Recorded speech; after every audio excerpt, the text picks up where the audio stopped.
this down because the music is obviously going to be loud because we are focusing on music today.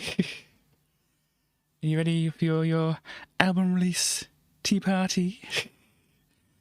And so we currently have like a woot woot hoo ha wah in the house blah blah kind of tea party because or no kind of party because I'm not that kind of person, but we can have a lovely, relaxing tea party now. If you might notice, you're wondering what it says on here. If you are wondering, it says the chauffeur. I got this a long time ago when I was doing a lot of driving around for Starley and stuff like that. Nowadays, I don't do a lot of driving around for Starley, but I still obviously have the mug. It is a big mug. It is a good mug.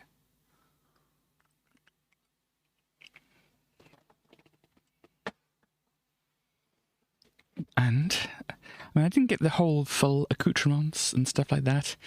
I've had a bit of a morning. I've had a bit of a week. I've had really a bit of a few weeks, really, but still.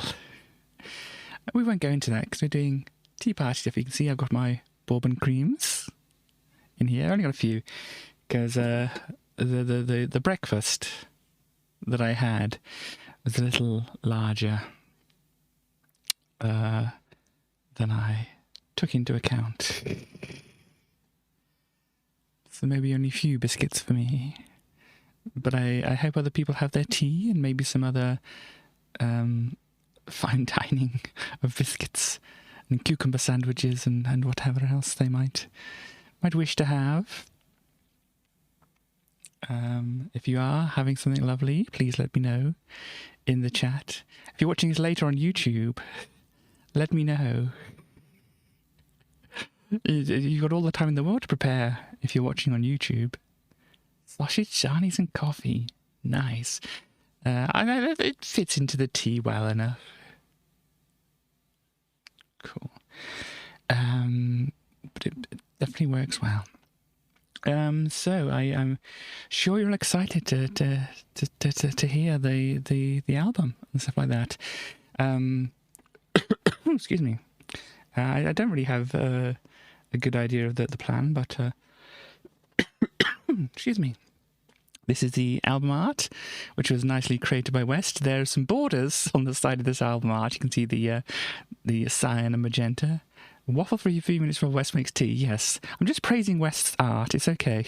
They don't have to be around for that. They'd probably get embarrassed. But yes, I did query West as to whether it was okay for me to have these borders on, and they said yes. I did slightly mess up. Kate doesn't quite know what a square is, everybody. I don't know. I measured something out. I'm pretty sure I measured it out to be square. Yeah, I mean, I don't know exactly. I have an image. Where is my image? I've probably actually got it saved onto my desktop. Here we go. I have an image saved to the desktop. Can I see the properties of this in this? Details. It is 3000 by 3000 pixels. Is this image? And it's if I double click it, is it going to appear? Yeah, there we go. That's the image that's behind it. That was my placeholder art.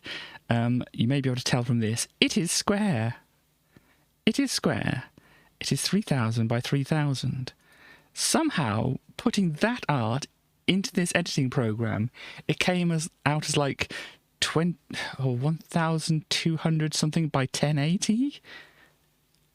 It must have stretched and squashed it or something like that. I don't know exactly what happened. But yeah, I put it off to the side. I made sure that the lyrics fit neatly into that.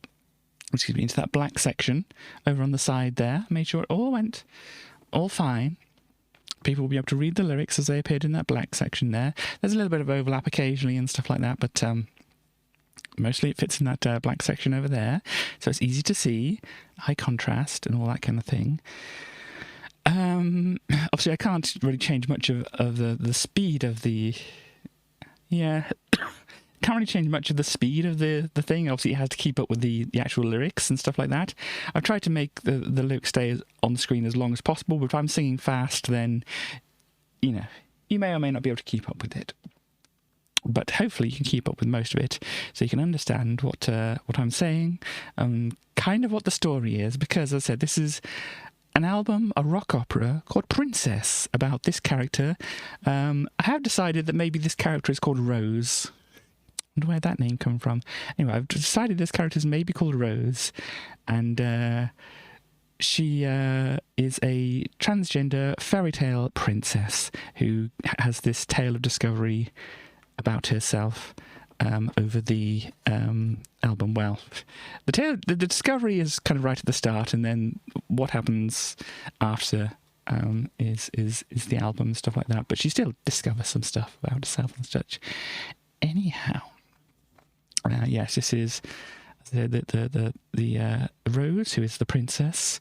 Yeah, decided that Princess was the best title for the album. I did think of some other names and such like that, but they didn't quite hit as quite correctly as Princess did. And when you were watching the stream before, you may have noticed that when I was flicking through the things, that the song titles actually appeared on the screen. Can I actually get those up? Because that would be useful for people to have, if I could have the Katie Radio. What is it? It's a text thing, isn't it? I've got saved already. Now playing. There we go. I put this on the screen. Katie Radio is currently not playing. However, it'd be good for people to see what the names of the songs are as well. So yeah, I've exported them from my music making software as WAV files. I've put them into the editing program here as WAV files. I've exported them, hopefully, as just WAV file audio or PCM audio, if you know what I'm talking about. But it's basically uncompressed audio. So it should be all uncompressed up to this point. And then obviously going over the internet, over Twitch, it's going to have whatever compression Twitch has on it. And then once the Twitch export has gone over to YouTube, it's going to have YouTube's compression stuff on it as well. So the VOD on YouTube, I mean, it's probably going to sound fine. It's probably going to sound absolutely perfect, and you won't notice the difference, whatever. If you're watching this on YouTube and you're an audio file, I apologise. When I upload things to the Internet Archive, I'll make sure I'll try to make sure that I upload the WAV files directly. So if anybody's really, really wanting to do that, or some FLAC lossless codec or something like that. So if anybody really, really wants to hear all the mistakes I made in full clarity. You now have tea. Awesome. I have tea as well. I keep forgetting tea exists, so this was a good excuse to remember about tea. And I mean, in general, it's like Starly says, have you had a cup of tea? Or you should get a cup of tea. It's like, oh yeah, tea. Tea is a thing, isn't it? But anyhow, thank you very much for all popping by. I didn't say hello to individual people, but obviously hello Wes, Starly, and Stars in the chat there. If anybody comes by, obviously I did try to plan this at a time when people who wish to be here could be here, and hopefully they're either just lurking or they'll be able to pop by before we start the ceremonies, the tea ceremonies. Already started the tea. But yeah, so anyway, we should get into we should get into the actual thing. I've prepared some notes about this. So as I said, it's a rock opera, so it's kind of got a story going through it. But I didn't really plan out, a meticulous story. I just had general idea, the themes of the songs that I wanted to go throughout the thing. And I've kind of got a little... Is there a frog hiding in the bucket? I don't know. There possibly might be. I can't see one. I don't know if West secretly put one in there. But you'll have to ask West about that. But there could indeed be. Yeah, sorry, you've thrown me off already. Well done. So yeah, so I've got a vague story, a kind of... have put together something as a presentation to kind of explain what's going on, but it's not a fully fledged story. A lot of the details aren't quite fleshed out or whatever, but it's like you need to get a general idea of what the story is. After all, this isn't a musical, and after all, Cats is a musical, and that doesn't have really much of a story. So the story of Cats is there are some cats. Here are these cats introducing themselves. One of them is going to die. Who will it be? Is the basic thing. And yeah, it's that's about it. There's like a side plot, but it's really just a small side plot. You can just not really even notice it. There's more to it, and there's more in the songs themselves, but the songs are based on T.S. Eliot. Anyway, we're sidetracking to Cats. Basically, if Cats can be a musical, I'm sure this could be a rock opera is what it is. And if you want to think of it as a musical, think of it, not quite as much as Cat. The side plot is crime, indeed. But yeah, so it's not quite a musical as something like Les Mis, but it's more of a musical than Cats. And I'm just calling it a rock opera because whatever. But if you want to have like a as full of a presentation of the story as I have at the moment, please watch your head and enjoy your tea. So obviously, whilst making this, it's like, does this song sound like something? Does this part sound like something else? Does this part sound like something? Does this part sound like something? So if it sounds like other songs, I've tried to like locate the parts which sound, a lot like other songs and try to not make them sound like those other songs. But it's practically impossible to come up with. No, it's almost pretty much impossible to come up with a unique melody. Definitely impossible to come up with a unique chord sequence. And stuff like that. I mean, I suppose some people who are music lovers would be able to say, aha, I could do this or that. And yes, you could, but, within 12-tone, equal temperament, within the scales that we have available to us, within, basic chords and maybe some extensions like sevenths and whatever, pretty much everything that's, listenable has been done. If you want something unlistenable or maybe a bit challenging, then you can explore, and maybe you'll come up with something that people haven't heard before, and maybe there's a reason why, but maybe you'll find some gold in there. Anyhow, all this is to say, if these songs sound a bit similar to other songs here and there, it's because every song sounds a bit similar to every other song, really. Well, not every other song, but other songs, because, songs are, in essence, derivative forms of artwork, as well as any kind of art really is, I suppose. That's a separate discussion which could be had, but we are doing an album release, as I say. So, as I say, I came up with the name for the character, Rose, here. So let's go into it. I'm not going to eat these biscuits while I'm trying to talk, because obviously it makes it harder to talk when you're doing that. But maybe when the song's playing, I might have a nibble of a biscuit. But anyway, I might run out of tea by the end, but it doesn't matter. At least we know there was tea. So, to start off the presentation of the album, there is this character here who, at the start of the performance, the rock opera, the musical, whatever you want to call it, at the start of our story, our character here doesn't look quite like this. However, I don't know. I don't know if I want to give them a name beforehand or not. But basically, at the start of the story, they're walking through the magical woods.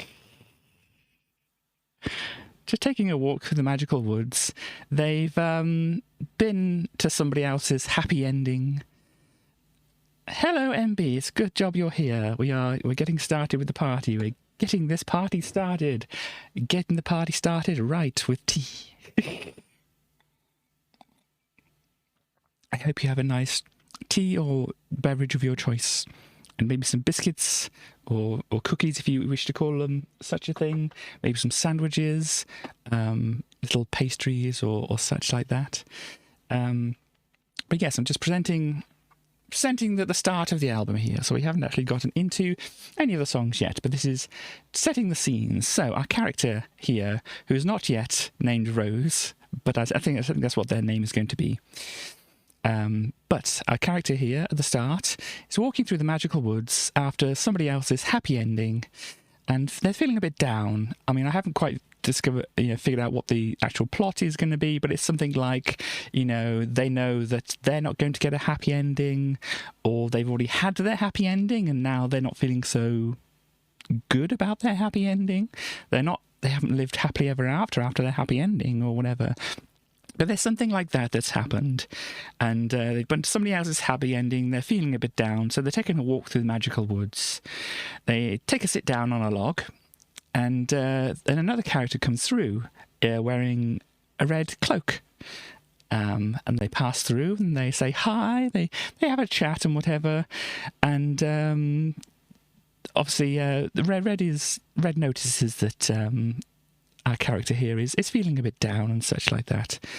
And Red kind of tries to impart wisdom by saying there are some people who the happy endings of most people don't suffice and that kind of thing. And so lovely to see you too. There's the happy endings that don't suffice some people, and that's absolutely fine. Some people make their own happy endings, or some people just do away with the idea of happy endings altogether and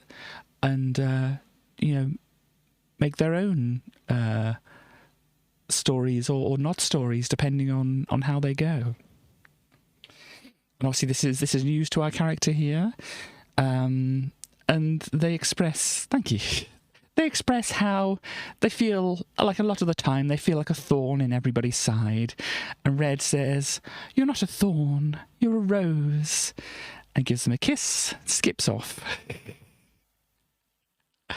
And obviously, our character has some thoughts about this kind of thing, about the comment that was just made, about the conversation they just had, about their life and such like that, and they decide, maybe I am a rose. And this is the song that they sing. I'll mute myself and I will play the song, so please enjoy the first song, which is called Once Upon a Lie.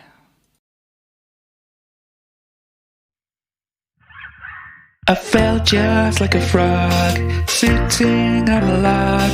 The only attention I got was from everyone screaming and running away, till a girl in a red hood saw me and so good. She gave me a kiss and now something's amiss and I'm seeing things a different way. Now this ugly ducklings realize that they're a swan, and I can play along with this story from now on. The tale that's written for me is one that I can't buy.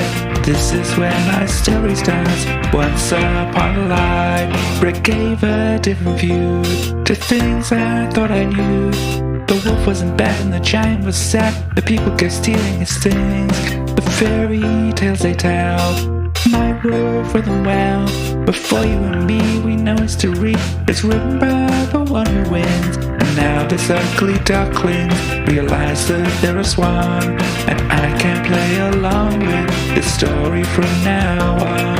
The tale that's written for me is one that I can't buy.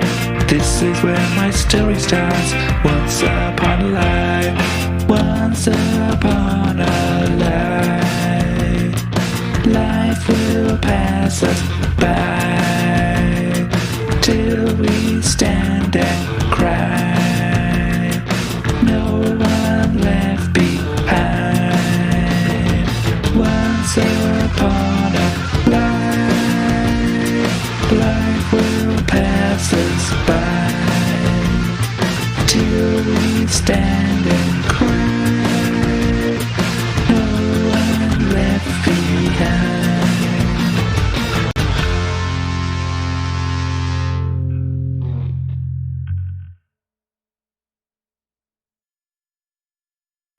So there we go, that's the first song.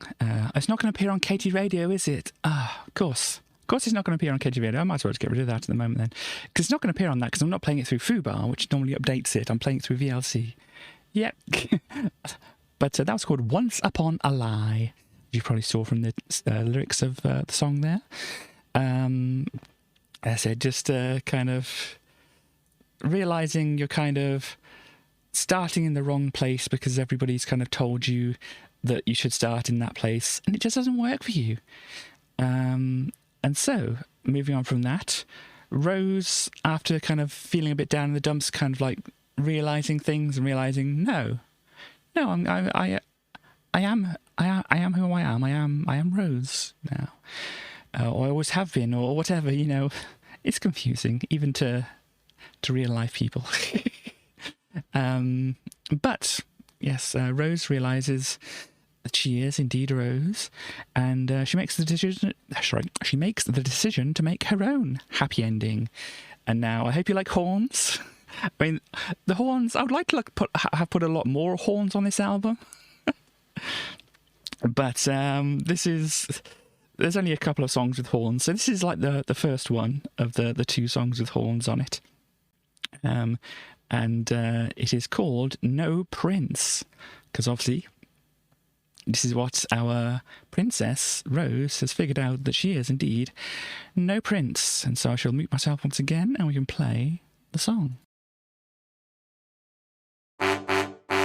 Princesses wear their dresses, and I guess it's fine by me that what I get to wear is just so dull and unappealing. My stresses make their messes and it presses down on me until I'm just a shaking ball of misery and dreaming. I wished upon a star, I wished I could find happiness. I waited for so long, and when I found my truest kiss, it opened up my eyes. I saw the lies they told for years. I'm no prince and now I see I can be what I want to be.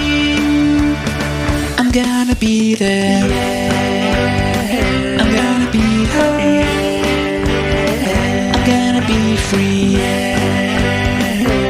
I gotta be me. Enshrined inside my mind, I feel inclined to disagree with people who would say that I should bury all my feelings. I find I'm not aligned with what has been assigned to me, and I realize this fact has really left me reeling. I wished upon a star, I wished I could find happiness. I waited for so long, and when I found my truest kiss, they opened my eyes.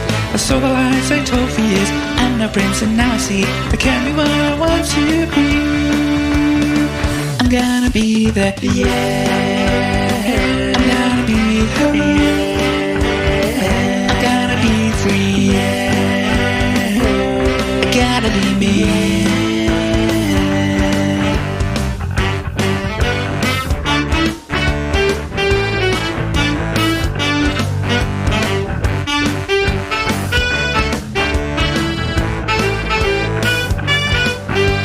I wished upon a star, I wished I could find happiness. I waited for so long, and when I found my truest kiss, it opened up my eyes. I saw the lies they told for years. I'm no prince and now I see I can be what I want to be. I'm gonna be there, yeah. I'm gonna be home, yeah. I'm gonna be free, yeah. I gotta be me. I'm gonna be there, yeah. I'm gonna be home, yeah. I'm gonna be free, yeah. I gotta be me.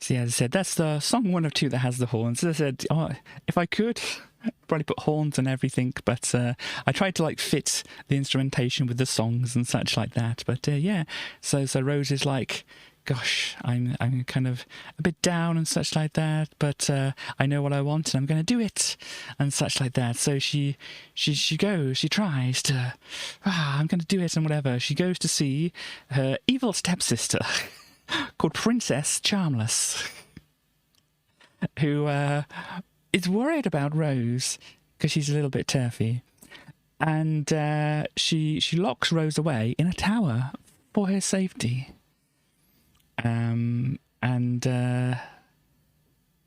yeah, so this is the story for those events. So as I said before, muting and just playing the song. Oh yeah, the last one was called No Prince. I think I said that. This next one is called Happy and Never After.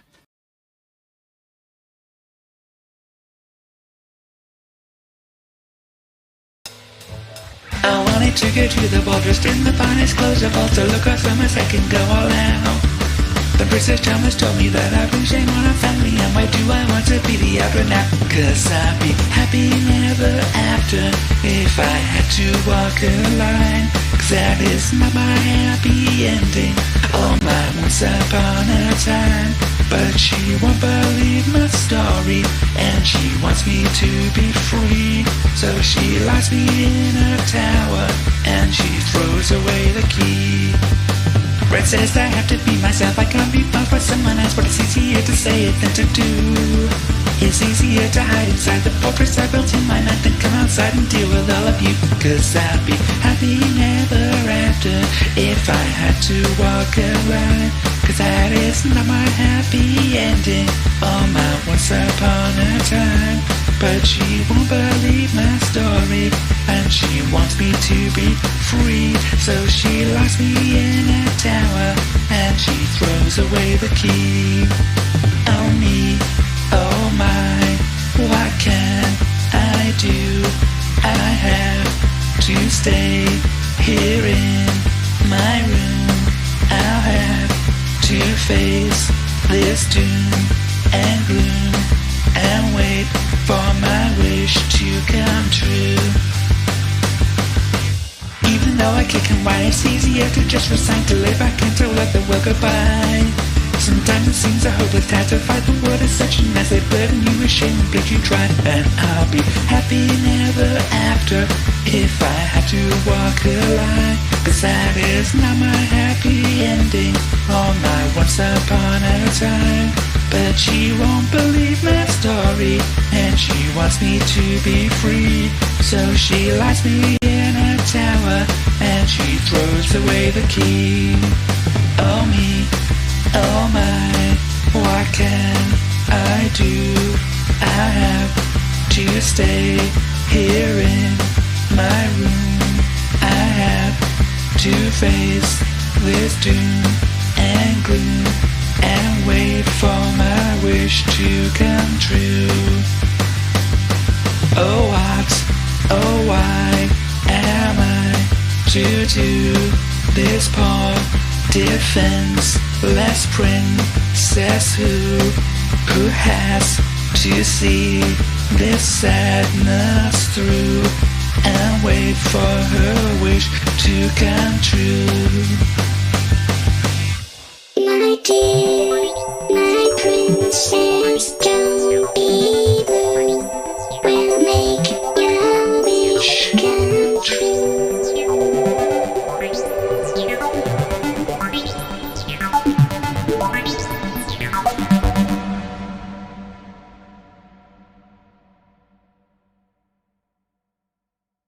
So there you go. That was Happy Never After. As you could probably tell, at the end of the song, we have the magic fairy appearing and vowing to help our helpless princess. Well, helpless princess here. But yes, and hello, Chaos. I'm glad you could make it. Unfortunately, that was the third song. There are a few more songs left to go, of course, but unfortunately you couldn't make it to the start. But obviously these will be available for ever after. Gosh. Anyhow. So yeah, so obviously Rose has been locked up in the tower, as said, by Princess Charmless. Thank you. And you see that I've got already got a few different influences coming up. I've got, you know, the good old horns coming up. I've got like the punk influences coming up. I've got whatever the first song was coming up. Influence, and then the next song, it's kind of like a bluesy song really, but anyway, so at the end of the last song, obviously, as I said, the magic fairy notices Rose's problem, conundrum, situation, and vows to help her out, but still Rose, getting everybody's names mixed up. Rose here is just feeling bad about being left in the tower. It goes on for a little while. I'm not quite sure exactly how long it's going to go for. For people who didn't come in for my explanation at the start, I've got a vague story here. I don't have this is exactly what happens, but there's a vague story. So she's in the tower for a while. She just kind of moodily looks out, or moodily just stays inside and grumps and things like that, and then decides, well, throughout the next song decides, oh no, maybe I'm actually going to do something about this. This is, as I said, kind of bluesy, but it kind of turns into something else as well. And this is the second song on the album, the song 2 of 2. That's good. Song 2 of 2, which has horns in it. So if you like horns, just try and enjoy the horns as they are at the moment. Please enjoy your tea if you still have some tea left, and maybe your sandwiches and whatever. But yes, this is the song 2 of 2 with horns in it. The rest of them don't, but please stick around. I assure you they're still good. But yes, so as I said, the previous song was called Happy Never After. This one's called No Princess. And actually, this was a song, before I started, this was a song that I wrote years and years and years before any of these other songs, because it was supposed to be part of a different it's kind of like another rock opera. You may have heard my previous songs, which is like the Starving Artist one and the Falling Apart song. Those songs were supposed to be part of this album as well. And oh yeah, the do do do do do do do do do do do do do do from Lonely Peaks was supposed to be part of that rock opera thing as well, along with the next song. But I kind of decided I didn't really have much of a story for that one, and I didn't know what to write about. It was just basically these bands are going to go into a battle of the bands and stuff like that, and then one band is going to win. And this was one female character was doing singing for one band, but then she got kicked out, and she was being dejected from being kicked out of the band. So I kind of repurposed it into. It was very similar to the song as it stands now, but yeah, I kind of repurposed it slightly into being about our princess here, Rose, and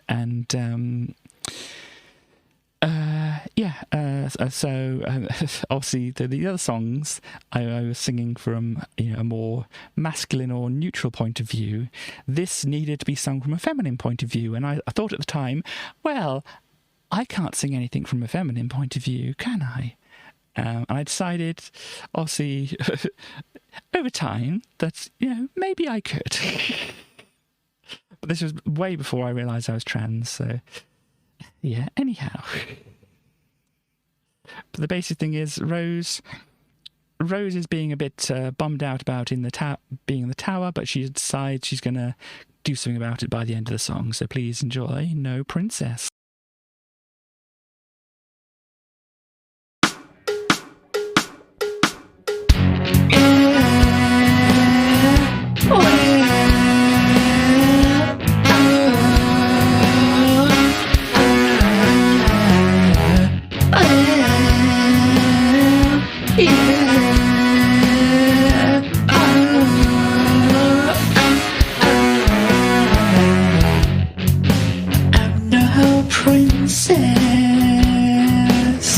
That's what they told me when they took away my crown.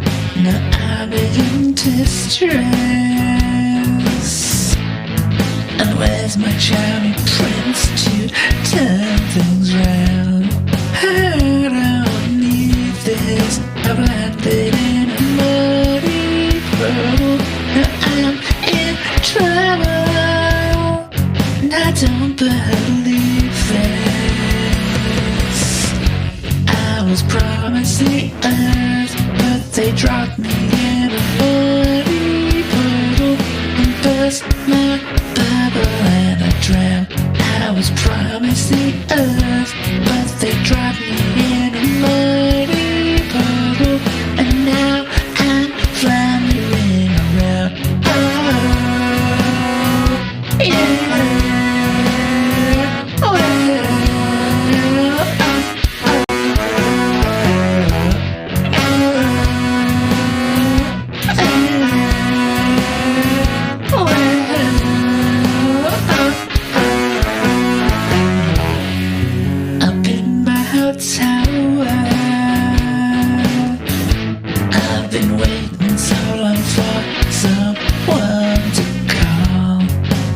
precious flower. Too scared of wilting here, but still too scared to fall. I couldn't believe this. I've just been here for so long, planning I'll quit my wedding. I don't believe this.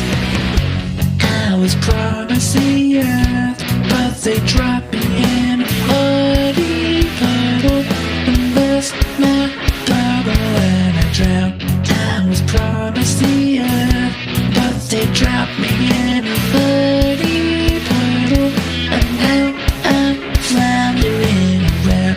Yeah.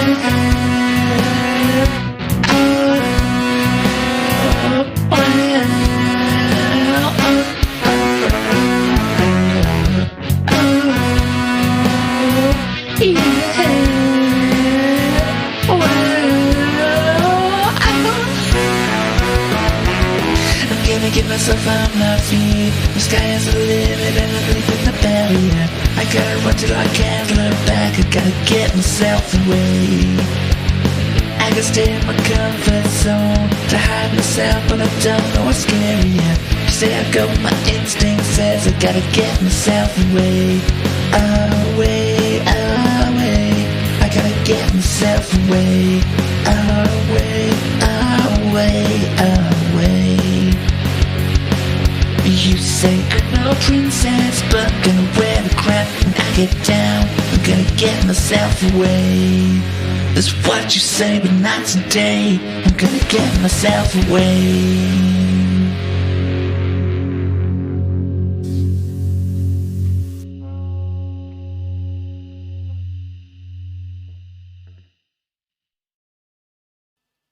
So yeah, she decided at the end of the song, nah, I'm not going to stay up here. Oh dear.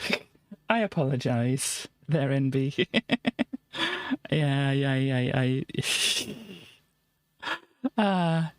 That is for other reasons, not for not for friendly fire, but unfortunately sometimes it happens.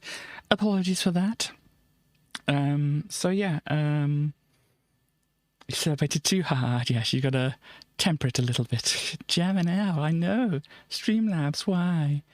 Yeah. So, I hope you all enjoyed so far. Hope it's going well. So yeah, I mean, after that, you think, yeah, she's gonna break free. She's gonna do it and that. But you know. This is kind of, based on my own kind of experiences in some ways. So it's like, I can do it. Cool, I'm going to do it. And it's like, oh, maybe and then, yeah, I'm going to do it. And it's like, oh, but what about, and it's like, no, and then I'm, that kind of thing. So we got a bit of that going on. But yeah, Rose is in the tower, and obviously she's still got to escape. She's like said, yeah, I'm going to do it. I'm going to escape. I'm going to get free. I'm going to get away from here and whatever. But then she's like, I got to actually still do it though, and I still don't quite have everything figured out, So I've got to figure some things out, and then when I feel like I'm presentable. Not quite. I mean, if we ever turn this into a full musical, if anybody wants me to try and do that, yeah, then maybe, but not at the moment. So that so just because obviously the names don't necessarily appear. Did they appear on the video? They might appear on the video a bit as well. Last one's called No Princess. The next one's called Let My Hair Down, because she's planning to break out of the tower and stuff like that, but she's still thinking like, well, I kind of don't feel enough like me at the moment, but when I do, I'll do it and stuff like that. So as I said, slightly relatable to my own life and such like that. But anyway, yeah, let's go into the next song, as I said, called Let My Hair Down.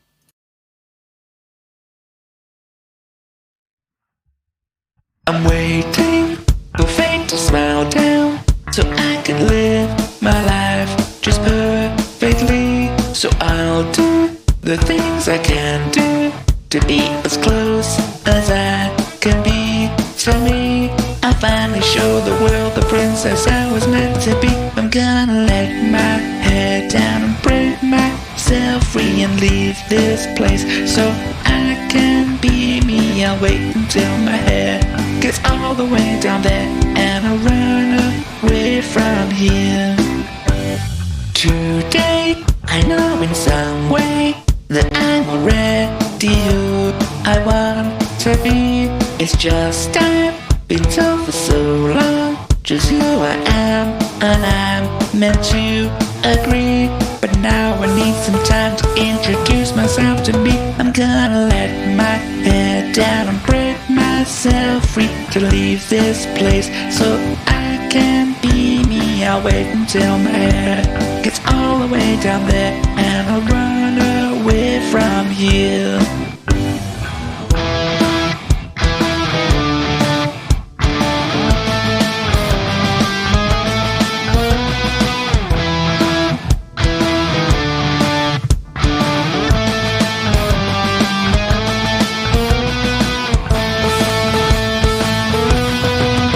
Gonna let my hair down and break myself free and leave this place so I can be me. I'll wait until my hair gets all the way down there and I'll run away from here.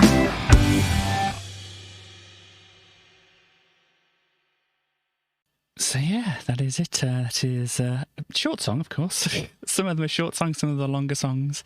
Let me just check on my playlist here. Let My Hair Down is possibly one of the shortest songs. Yeah, that's the shortest song that's on the album. The next song is the second longest song that's on the album. But yeah, that was Let My Hair Down. She's planning to let her hair down. Thank you. And break free, she says. So yeah, after that then, there's a bit of like a story in between here. So Rose eventually does manage to break out. She's still not quite obviously feeling like, you know, she wants to be. I mean, she sees all these princesses and she's like, I don't quite look like these other princesses. Who did the album artwork? It was West. West did an amazing job at the album artwork. I'm sure you agree. This will be, you know, accompanying the album when I put it up. Obviously, like, these are the videos. I can put these up on YouTube as videos as they are. And I'll probably put it up on the Internet Archive as well. And the artwork can go along with that as well. Obviously, I've kind of like, it's scaled down and everything here. So it's kind of like, you know, not the utmost quality here. But I mean, obviously, if you want to post like the full res somewhere, like maybe my Discord or something like that, West, you can do so if you feel like doing that, because, you know, I don't know if where I put up is going to have like the full resolution, but if you want to share that with people, then obviously you can go ahead. Hello Destroy, we're doing our album release party. If you have tea, it's a good tea party. I've run out of tea. And Yanyabin, yes, I should say. I mean, I just want to say hello, but I can say Yanyabin as well there to you, Destroy. And so, yeah, so this is the album release party. Obviously, Destroyer coming in, it's slightly in the middle here. But we have our character Rose, who's figured out she's trans. She's actually a princess. And she's been, you know, encouraged by some people and discouraged by other people, but she decided, no, I'm going to do this. She's broken free of her tower, which Princess Charmless locked her up in. And then, she breaks out, and she first goes to see the palace wizard, because she thinks, you know, I need some kind of magic spell to change me, some potions, something like that.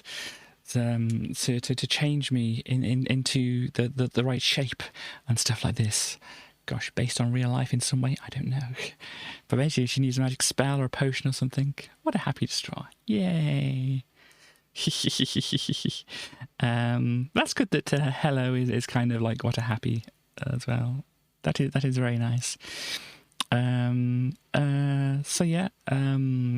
So she first goes to the palace wizard to try and get a magic spell, a magic potion or whatever, and the magic palace wizard kind of like messes her around a bit. It's like, oh, maybe if we could do this, but I don't know, kind of like thing. And so she's like, oh gosh, I don't know what to do now. And she meets up with enemies. Hello, and has a comment. Okay, Yeah, I have much to learn about your own language and stuff like that, but thank you for being educating about it. But yeah, so she's obviously feeling down in the dumps once again. It's Rose after all. And who should come by but Red, of course. And Red says, hey, there's this magic fairy who lives out by this wishing well. And she might be able to help you with that. Obviously, we've heard from the magic fairy earlier in the album who said she was going to help Rose. And Red is now directing her towards the magic fairy in the woods, the deepest, darkest part of the magic woods, where there is this wishing well. And obviously, as you can see from the picture here, this is what this is not exactly the point in the album where this we'll be able to show this. There's more closer to the end of the album where we'd be able to have this exact picture or whatever. But Rose goes to this wishing well in the deep, dark magic woods and to find the magic fairy. And this is what the next song is. It's called, predictably, Wishing Well. So while I get that started up, I'll mute myself and you can enjoy.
Just wasting my time.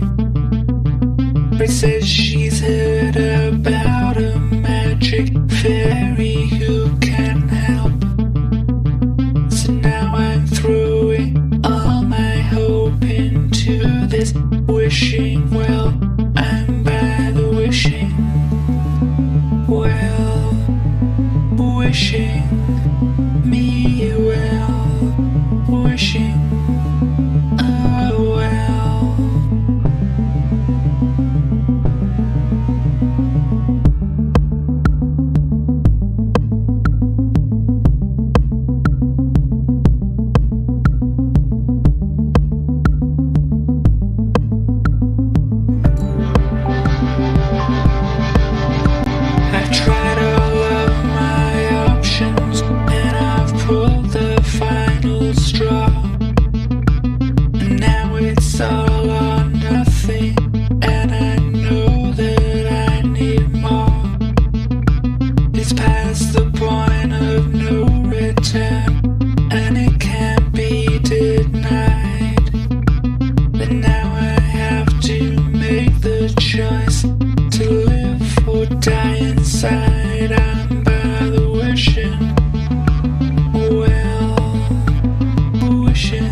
I've put my heart and soul into this wishing well tonight. The magic fairy came to me inside a burst of light. She says, I've heard your call, I feel your pain, I understand. And now I've got my answer, and I hold it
So yes, Rose gets her meeting with the magic fairy who gives her the magic spell, magic potion,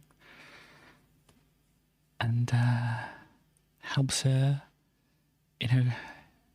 quest to become who she wishes to be and such. As I said, not couldn't possibly be related to real life experiences and stuff like that. As I said, obviously all that album is based on a true story and such. And so, yeah, I mean, after meeting with the magic fairy, after getting her magic potion, the potion of chaos. There is no song about blockchain. Getting the magic HRT potion. She starts taking that, and there's just like, I wonder what will happen from this point. What will change? What will happen? And all that kind of thing. So this is Rose just kind of like thinking like, okay, so now I'm here, I've got what I want here, and anticipation, waiting, and all that kind of thing. And I hope the music of the previous song had this kind of like, no, definitely not. I think West would kill me. But yeah, sorry, you distracted me as well. But yeah, the last song had the tension and stuff like that in the music and stuff like that. I hope they came across in this, like the whole kind of in the music and such like that. Anyhow, so yeah, the next song is about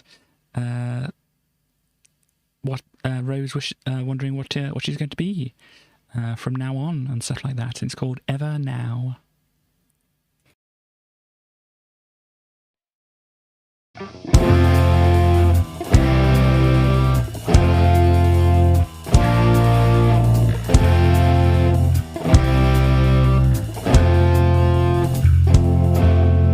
When life gives you pumpkins, can you make something from nothing?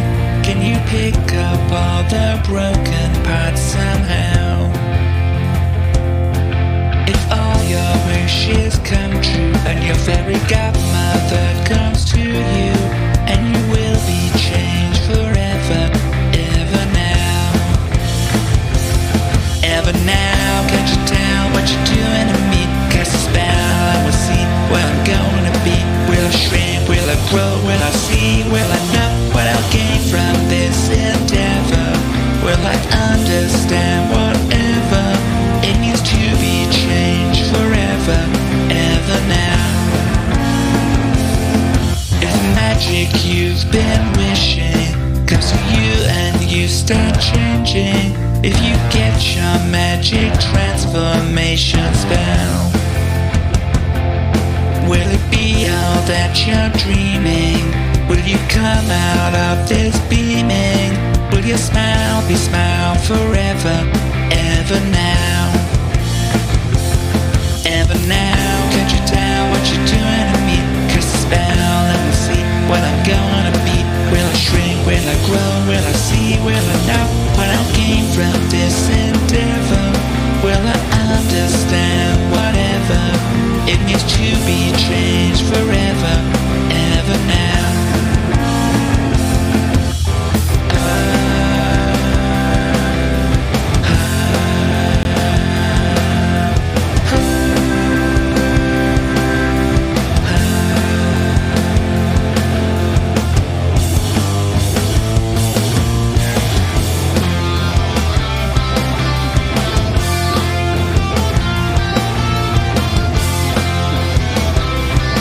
When the person you've been hiding wants to break free and start living, when she finally starts to break out of her shell, do you try to just forget her, or do you take that step and let her? Will you be that girl forever, ever now? Ever now, can't you tell what you're doing to me? Cast a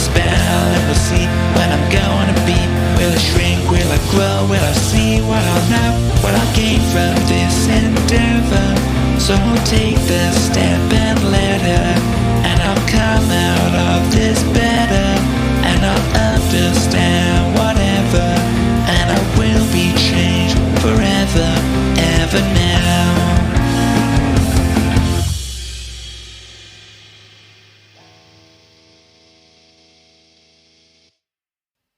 So yeah, there we go.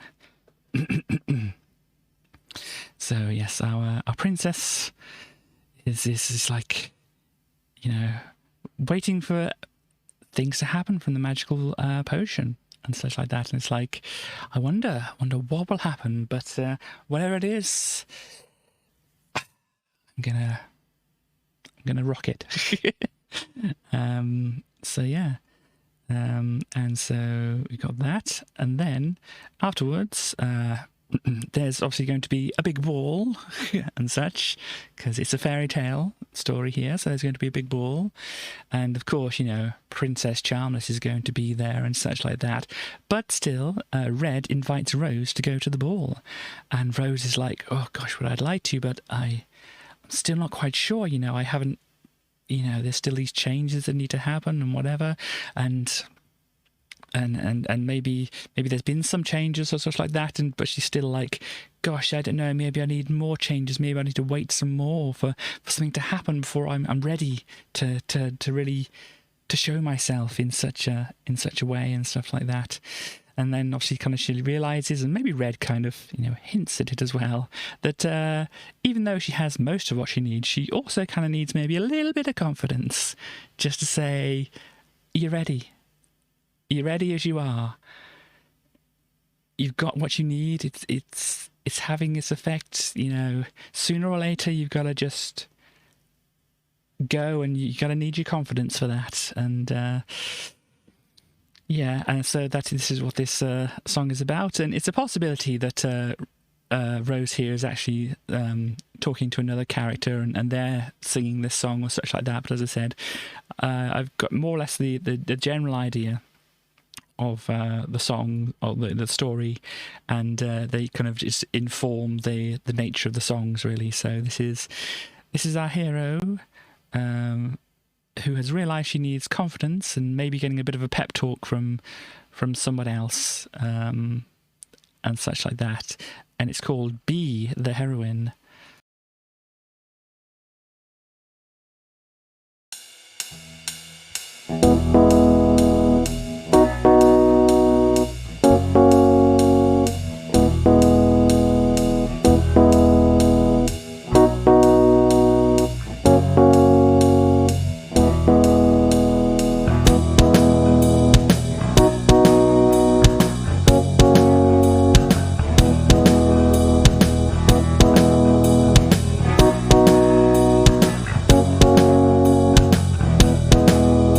Well, I hate to tell you, kid, but I have to drop this spoiler warning. Even though I've got the magic trinkets, it's still not enough.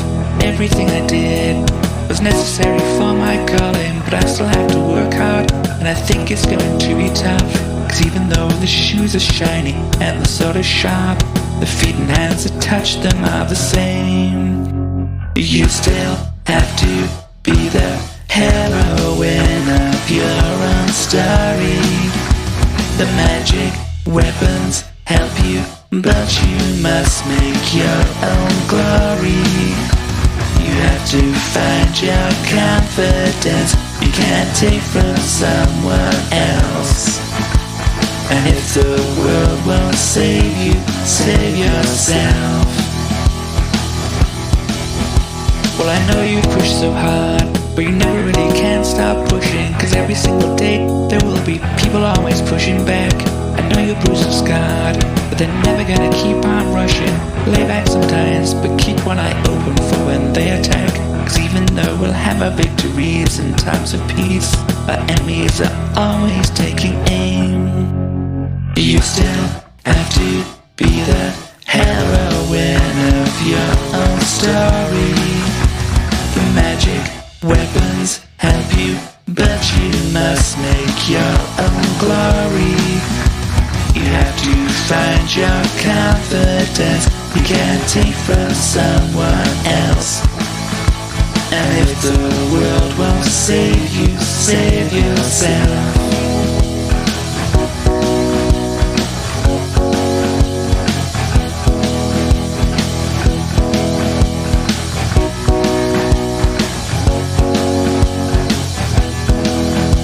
Well, I'm glad you've got this far.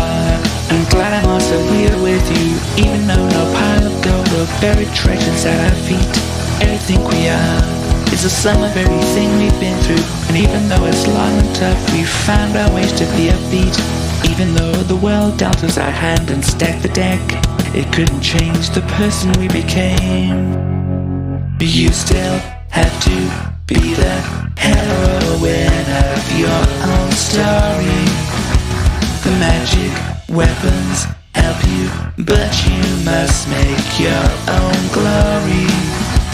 You have to find your confidence. You can't take from someone else. And if the world won't save you, save yourself. They'll try to throw it all at you, so stand and brace yourself. And if the world can't save you, save yourself.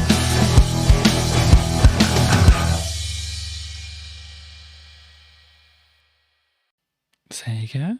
It is, you can have all the things that you need. You can have your magic potions. You can have your shiny shoes. You can have all that kind of thing. Yes, no, you're not role play here. Definitely not.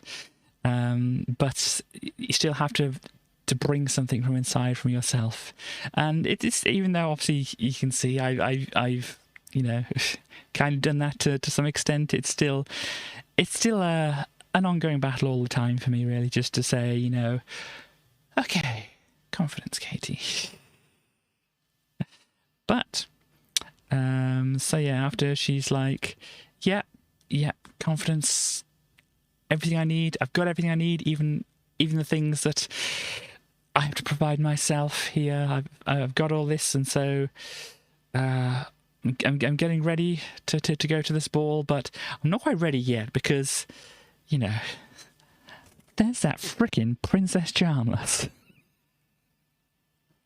And she's like, she locked me in a tower for how many freaking years? And she goes to stand up to Princess Charmless. And unsurprisingly, the name of the song is Princess Charmless. She thinks she's so full of wisdom, but she's full of life. She'll be confused by your truth, and it's no surprise. She'll tell you all of the things that she wants to believe. There's something that she can't conceive. She says, no, you can't go to the ball after all, 'cause you ain't no princess. Why does she try to change you, but not him? 'Cause she's Princess Charmless.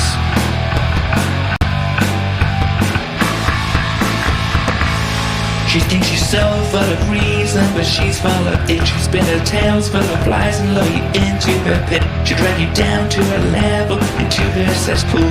She's evil, destructive, and cruel. She says, no, you can't go to the ball after all, 'cause you ain't no princess. Why does she try to change you, but not her? 'Cause she's Princess Charmless.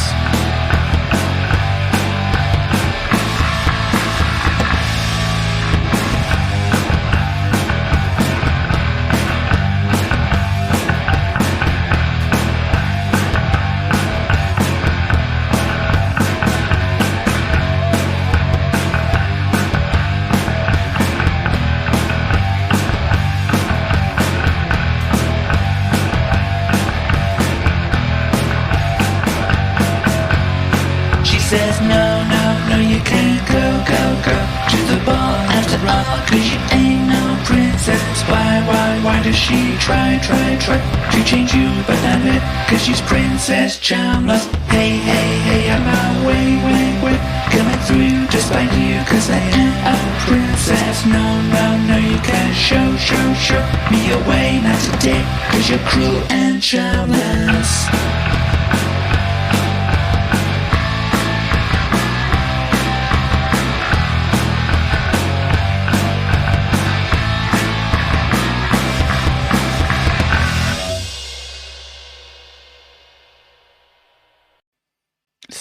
she is like, no, I'm going to do it, and such like that. And yeah, don't make me put you in a box here, Chaos. I don't want to have to ban you. If you keep pooping on the party, we might have to just like ask you to quietly leave and not talk about NFTs. So, yeah, there's that. And so then Rose is like, yep, okay. So now all that's left is to actually go to this ball and such like that. So she thinks like, well, I need a dress. I need to get ready. I need to look as fabulous as I can to go to this ball. And she's like, getting ready with red and stuff like that. And she's like looking at herself and it's like, does this really look good? I mean, people are gonna like, all that kind of thing, She thinks it doesn't fit. She thinks it doesn't look good. She thinks people are gonna laugh at her. Nice, funky transgenders indeed. and Red tells Rose that, thanks to the magic spell and to Rose's own action herself, there's actually been quite a few changes, and Rose actually looks pretty good in the dress, and it fits her really well, and she doesn't stand out quite as much. Indeed, she doesn't stand out quite as much as she thinks she does, and she's pretty much exactly who she wanted to be, and that she should really see that in the mirror instead of what she does see. So yeah, this song is called Cornucopia, and well, I'll let the song play, and then obviously if you need an explanation of the title and such like that, then I can go into it afterwards. But yeah, this song is called Cornucopia.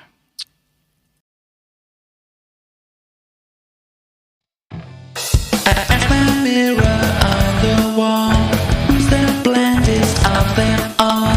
It answers me by showing me a picture that's not worth a word. It's just me, it's showing me a vision, but it's just absurd. Princess, can you feel it through your mattress? The cornucopia that hides beneath. Things are changing so slow you don't notice. So pick the poison apple from your teeth.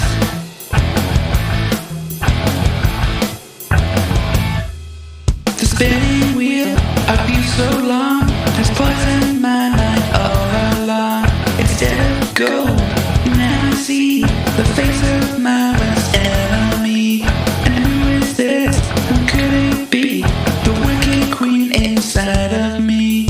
Princess, can you feel it through your mattress? The cornucopia that hides beneath. Things are changing so slow you don't notice. So pick the poison apple from your teeth.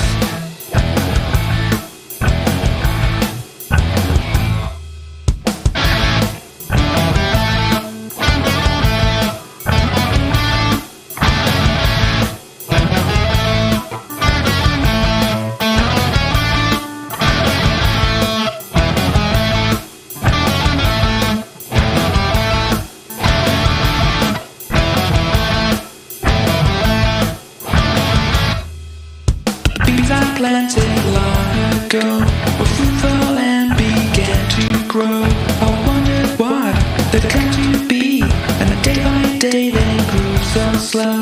Because of that, I didn't see, but now I got something to show. Princess, can you feel it through your mattress? The cornucopia that hides beneath. Things are changing so slow you don't notice. So pick the poison apple from your teeth.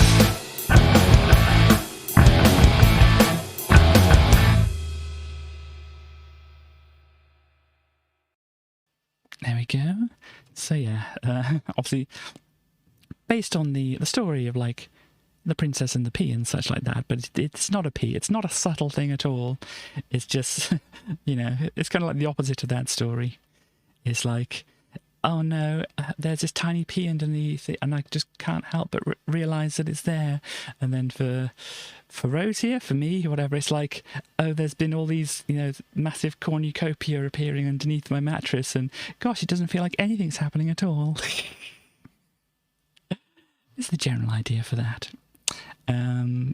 But yeah, and so yeah, obviously that is, as I was saying, some of these just like, this could be sung by like multiple characters. Like obviously you've got like Rose maybe singing like the verses of that, and you know, be Red singing the choruses and such like that, but it's just all from one voice at the moment.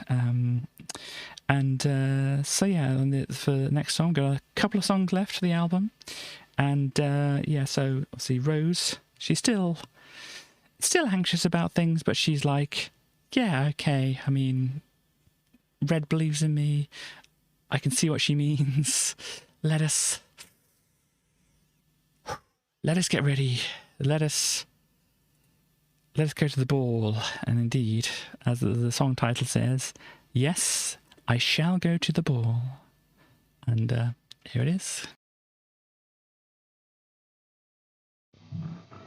A curse to a kiss, to a dress, to a princess, I'm dressed to impress. With my stress you can see, from the bells on my toes to the pearls in my necklace, no charmless princess will stop me. Yes, I shall go to the ball, happy ever after all. My story isn't written, and I don't know how it ends. Yes, the world will finally see me I always hope to be. I won't do what you say, so get out of my way. I gotta go,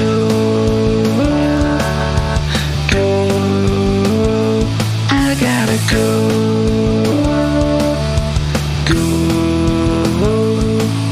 No lie that you cry can deny my existence. I'm here and I'm queer, so get out of my way. We stand hand in hand and we brandish resistance. We wield all our heart and we say, yes, I shall go to the ball, happy ever after all. My story isn't written, and I don't know how it ends. Yes, the world will finally see the me I always hope to be. I won't do what you say, so get out of my way. I gotta go. Go, I gotta go,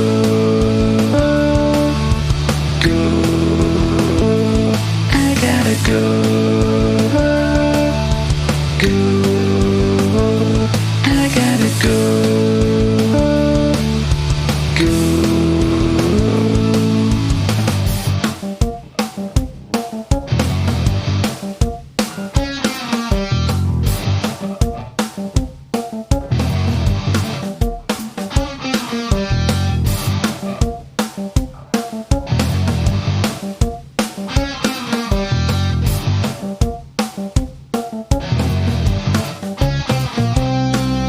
Yes, I shall go to the ball, happy ever after all. My story isn't written, and I don't know how it ends. Yes, the world will finally see the me I always hope to be. I won't do what you say, so get out of my way. I gotta go. Go, I gotta go,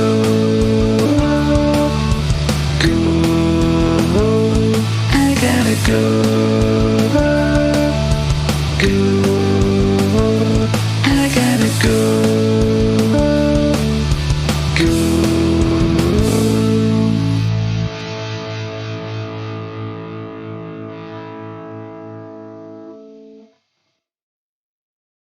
Thank you very much, Chaos, for the I Am a Good Thing. I'm glad you're talking about that now rather than anything else. Thank you very much for the Be Gay Do Crimes West on the channel points and such like that. Yes, only only one song left of the album to go now. And it's the longest song on the album. About 6 minutes or so. And so, basically, only one left. But yeah, there'll be the, if you watch back on the VOD, whatever, you can't wait for it to appear a day on YouTube. You can watch back on Twitch and such like that. And obviously, as I said, I'll release the individual videos, like these lyric videos, onto YouTube. I don't know. Maybe I'll release them all at once. Maybe I'll try to spam them. I don't know what's the best deal with that. And obviously, I'll put up the actual music files on like archive.org, like I've done with other stuff and such like that. But yeah, the one song left of the album. So she obviously has got to go, and she does go to the ball. And Red and Rose have a good time at the ball as well with any other characters. I don't know what happens with the Princess Charmless. She's just like, out of my way. Thank you very much for that. It seems the people are saying that it's good, so thank you very much for saying so. But yeah, so as I said, Red and Rose and whatever the characters may be there. As I said, I don't have a full story planned here, but they go to the ball, they have a great time, whatever. And at the end, afterwards, Red and Rose just kind of hanging out, just kind of like chilling out. Maybe they go back to the wishing well here, go for a bit of chill out and stuff like that. And then kind of Rose realizes that she's had her story, she's had her happy ending, and she realizes the happy ending she made for herself isn't really an ending, because apparently it's the ending, but tomorrow she's going to wake up, she's going to probably go and have fun somewhere with Red, do stuff, whatever, the next day and so on. It's like, so it's not really an ending, it's I don't know, is it an ending, is it a beginning, is it what? And it's like, maybe after one story there's another story, maybe all stories overlap, maybe there is no beginning, maybe there is no end, or whatever. But yeah, so things will carry on afterwards, and that's okay, is what I've got written here. And as I said, the kind of story ends with the song, really. So there's no more to say after it. Obviously, I will still be streaming after it. Thank you. That is kind of where the story ends. Well, you'll see.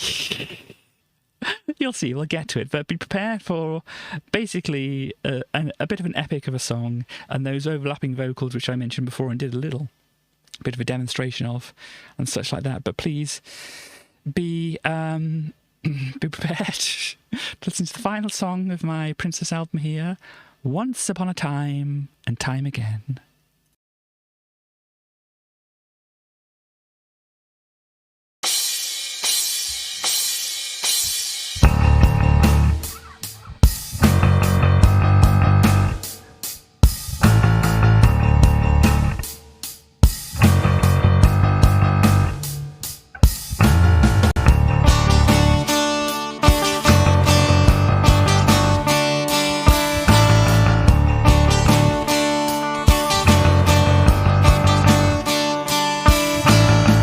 This is not my happy ending, but I won't feel sad at all, 'cause I got to where I wanted, and I also had a ball. Ever after, there'll be laughter. This isn't where the story ends, 'cause I know just who I am now, and I know who are my friends. Story after story, this is how it goes. Happy ever after, that nobody knows. This is not the start and this is not the end. Once upon a time and time again.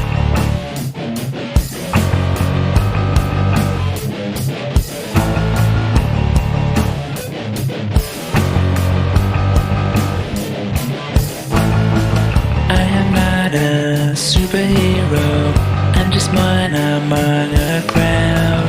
Anybody can be awesome, you can be you, it's allowed. When you do it You'll get through it, oh yeah, but I won't pretend that it's easy, but it will be worth the effort in the end. Story after story, this is how it goes. Happy ever after, that nobody knows. This is not the start and this is not the end. Once upon a time and time again.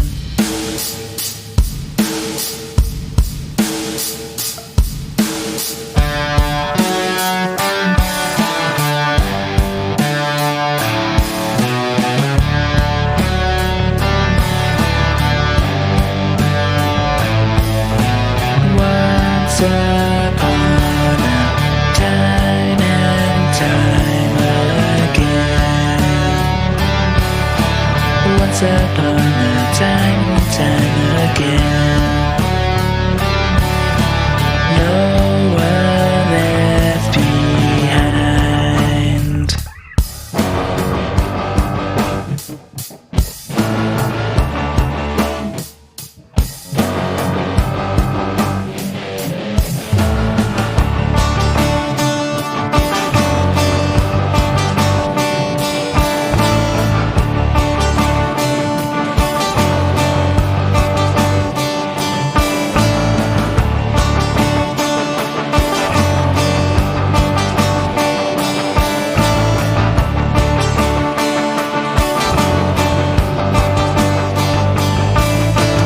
Once you've told your story, then you start again. Once you started over, you're closer to an end. Once again we're going round and round again. Once upon a time and story after story, this is how it goes. Happy ever after, that nobody knows. This is not the start and this is not the end. Once upon a time and time again. Once upon a time and time again. Once upon a time and time again. Storms of December.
So there we go, everybody. I didn't say you'd have your lighters ready, did I?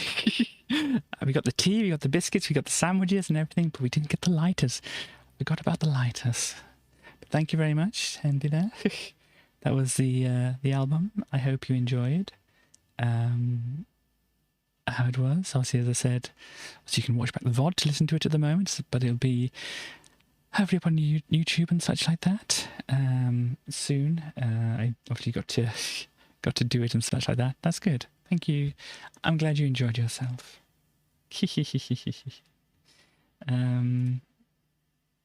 But yeah. I mean, if anybody has any like particular questions they have about, you know, about the album, about any of the lyrics or themes, I think they're pretty understandable. But, you know, if I didn't make anything clear, so you can let me know if there's anything we should know about, you know, the music or such like that. Please do ask and such. But yeah, it's wonderful artwork by West, I should say, again, at the end of this. They've done an amazing job with it. And the Land Roseless cornucopia. You don't know what a cornucopia is? It's a legendary thing. I think maybe I may or may not be able to give a good explanation here. But a cornucopia, it's like a horn. It's a whole lot of corn in a whole lot of horn.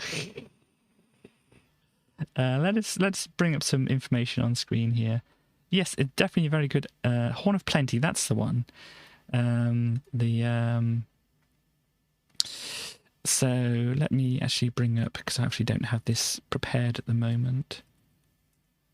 Let me bring up the web browser, and you won't be able to see anything at the moment because it always forgets to grab hold of Edge when it needs to. Where is things? I think VLC is going to be in front of it, so obviously say goodbye for the moment for the art for West.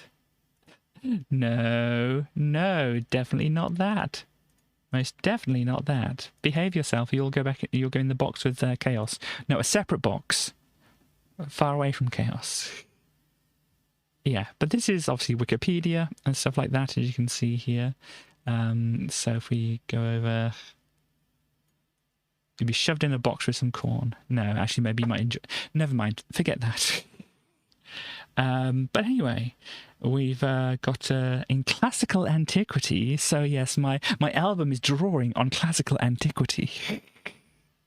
Yes, I'm just that cultured and such like that.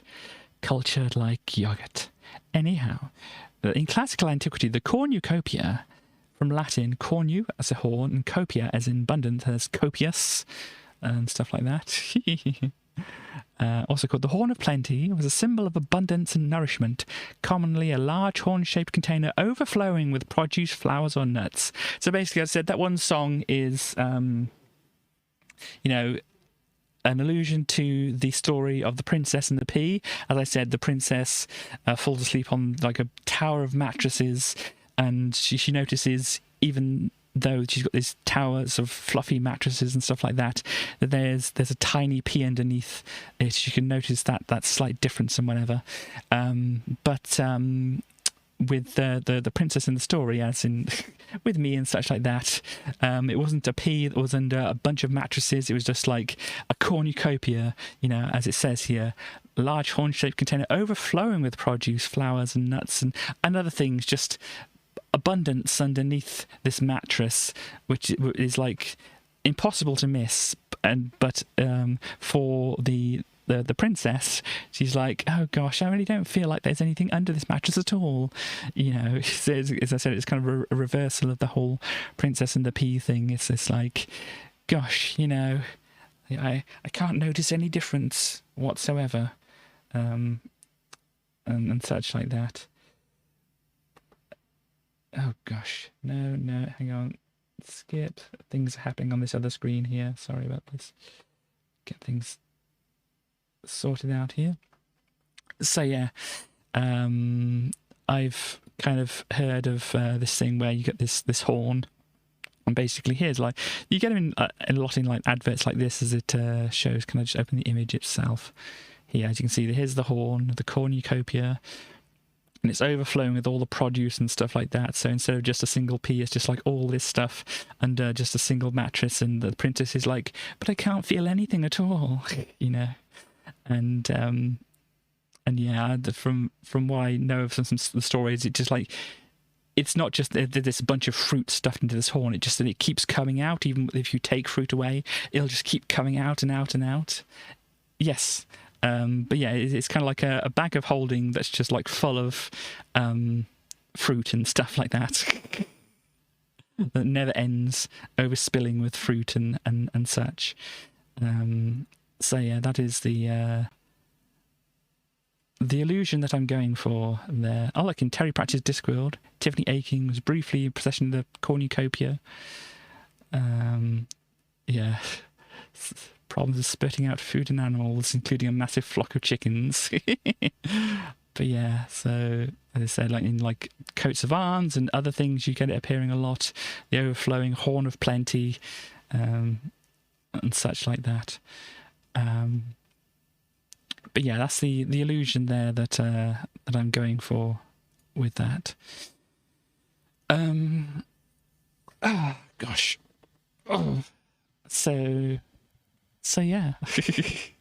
that is the thing. So what else? Oh yeah, because I was going to say about the last song on there, as was the theme of the song, and kind of is like the theme of the rock opera and stuff like that, is that, you know, there is no happy ending, there is no once upon a time, there is always just, you know, now, and however long we've all got with each other and stuff like that. And that is what we should enjoy. We should live in the now and not wallow in our self-pity, even though, you know, that's still something I feel I still have to learn in some degrees and such like that. But, you know, it's like this is what we have. This is our happy ever, or this is our ever after, or this is our story, all of ours individually and all together and stuff like that. And all that kind of thing. So the whole theme of the album, and especially the theme of that song, is that kind of thing. And so you might notice the start of the song is very much similar to the end of the song. And I kind of envisioned it as like, if you did like loop it at that point, basically you could have an infinite song. That song could go on for forever. You know, if Flash was still around, and I could like splice it at that point and just have one of those, you know, instead of like badger, it's like once upon a time and time again, and such like that. But yeah, I mean, there's this kind of like the idea of that song was it was kind of like just a never-ending song, that it always went right back to the beginning once it got to the end and stuff like that. And you'll also notice that during that song, the lyrics, the No One Left Behind lyrics from the first song on the album come back in. And so that's just say this song is going to keep repeating. Also, this song has the last song in the album has the or at least a line from the first song in the album, so it can like loop back that way as well. And yeah, so it's all just, you know, that's kind of like the theme is like, you know, constant change and such, and that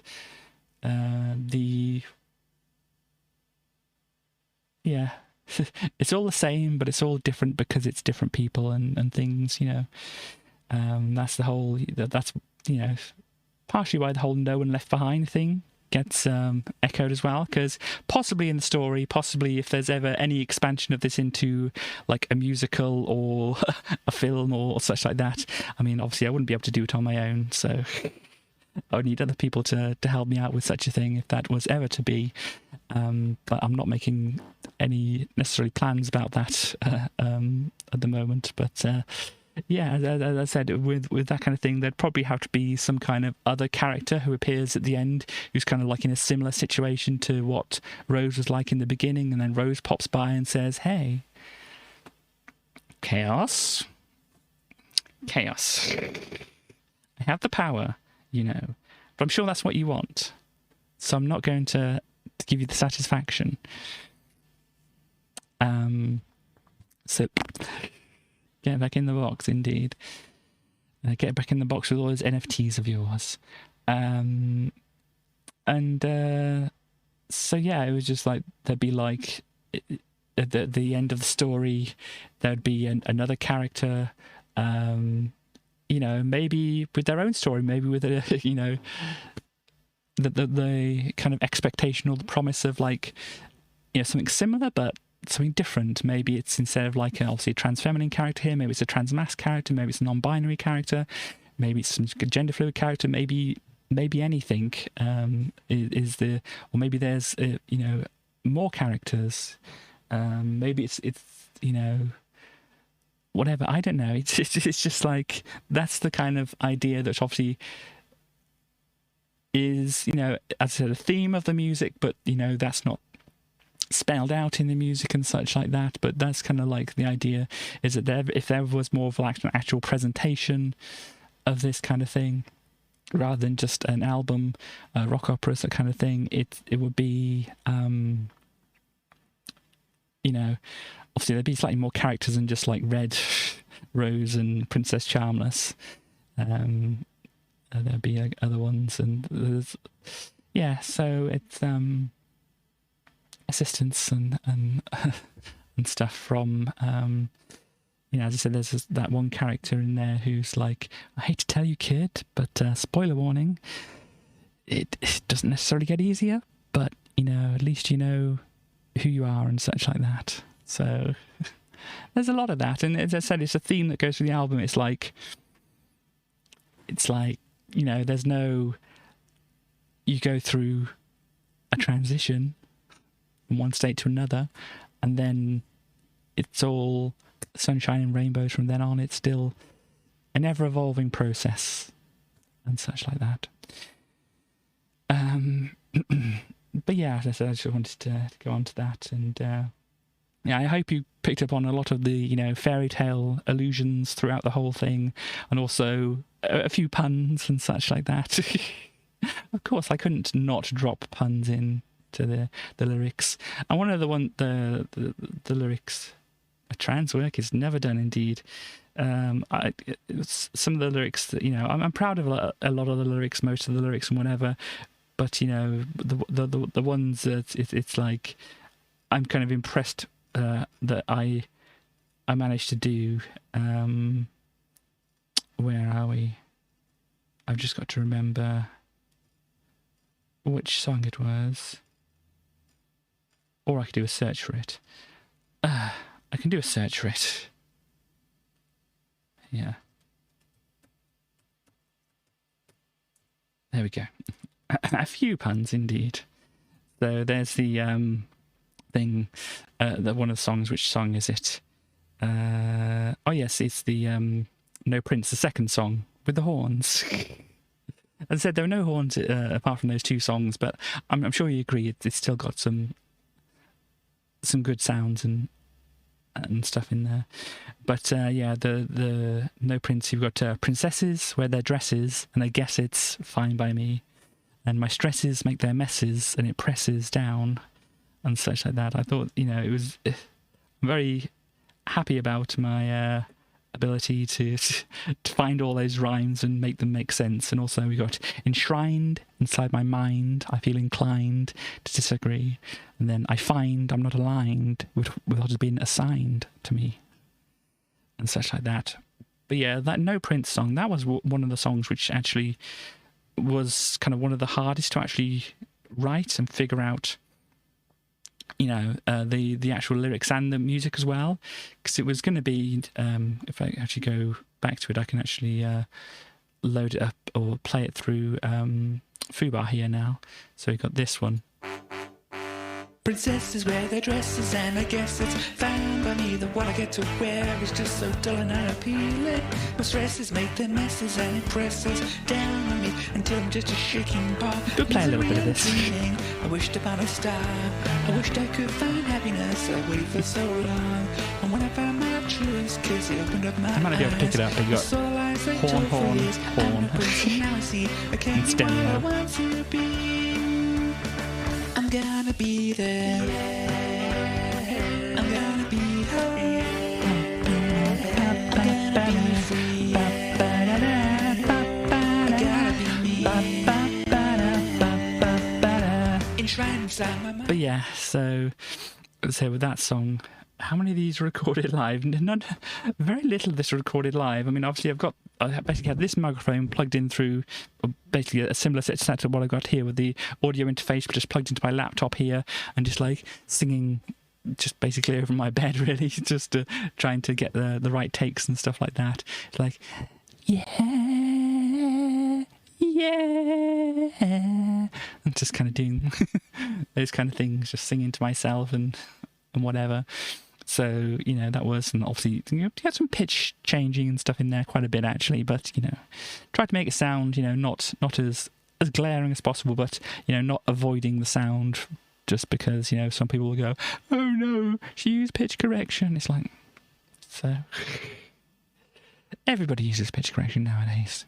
Get over it. It's a thing that exists. It's like, oh gosh, no, they're using compression. Oh gosh, they're using good lighting. Oh gosh, they're using, you know, it's just like, yeah, it's new things which just like helps the music and stuff like that. You know, gives the polish. Surprisingly, I mean, what I've heard is like things like artists, you know, I think I've heard it like Dolly Parton before, when she was like recording things like maybe Jolene, maybe other ones like that, you know, she would sing like so many takes, and, you know, possibly even just sing like single words just to get them right. She would just sing it again and again and again, and they're finally like, oh, this is the one. They clip that out and they stack all the good takes together. It's what, you know, a lot of artists do that. It's called comping. There's a name for it. Every studio engineer does it. They get, you know, every artist to record multiple takes because, you know, surprise, you know, you're not going to do one take and like, blah, I did it best. You know, they're going to cut out all the little bits, and even like just with vocals, with guitars, with drums, with everything else. It's the same thing. They just comp together all the best bits of it.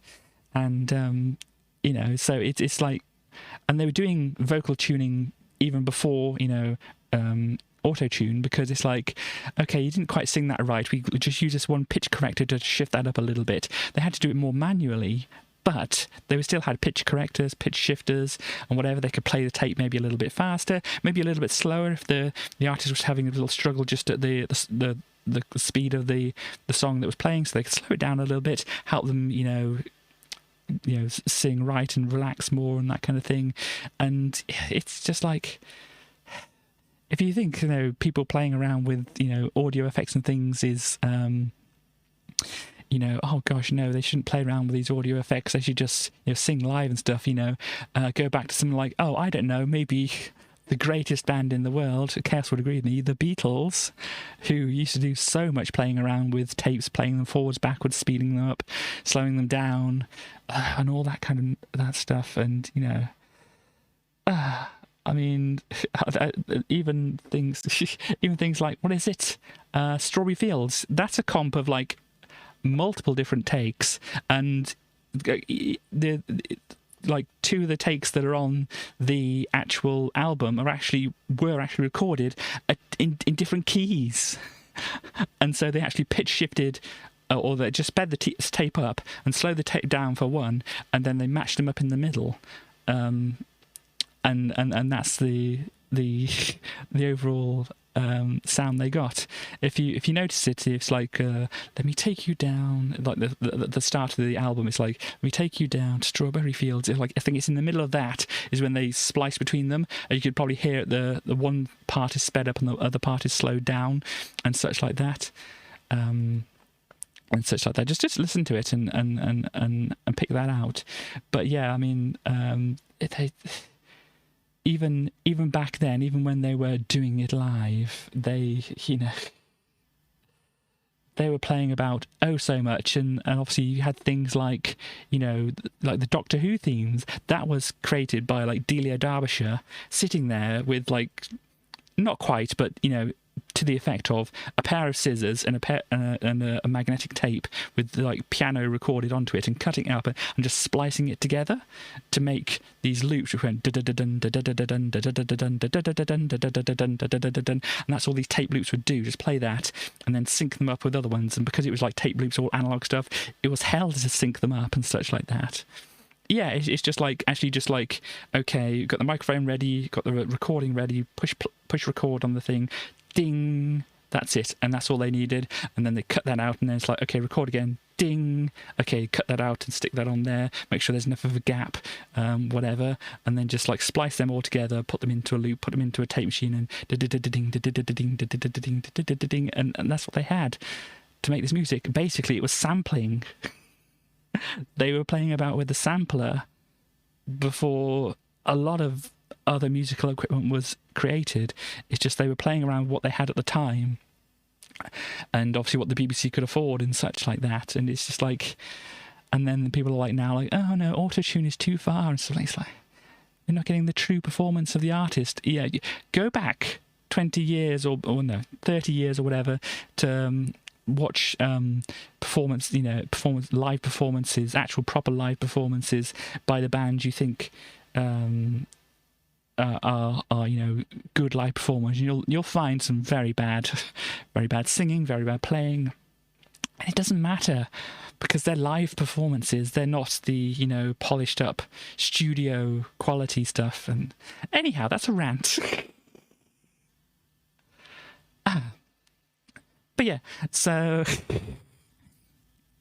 as I said, I didn't try to overdo it too much, but whatever. But you were asking.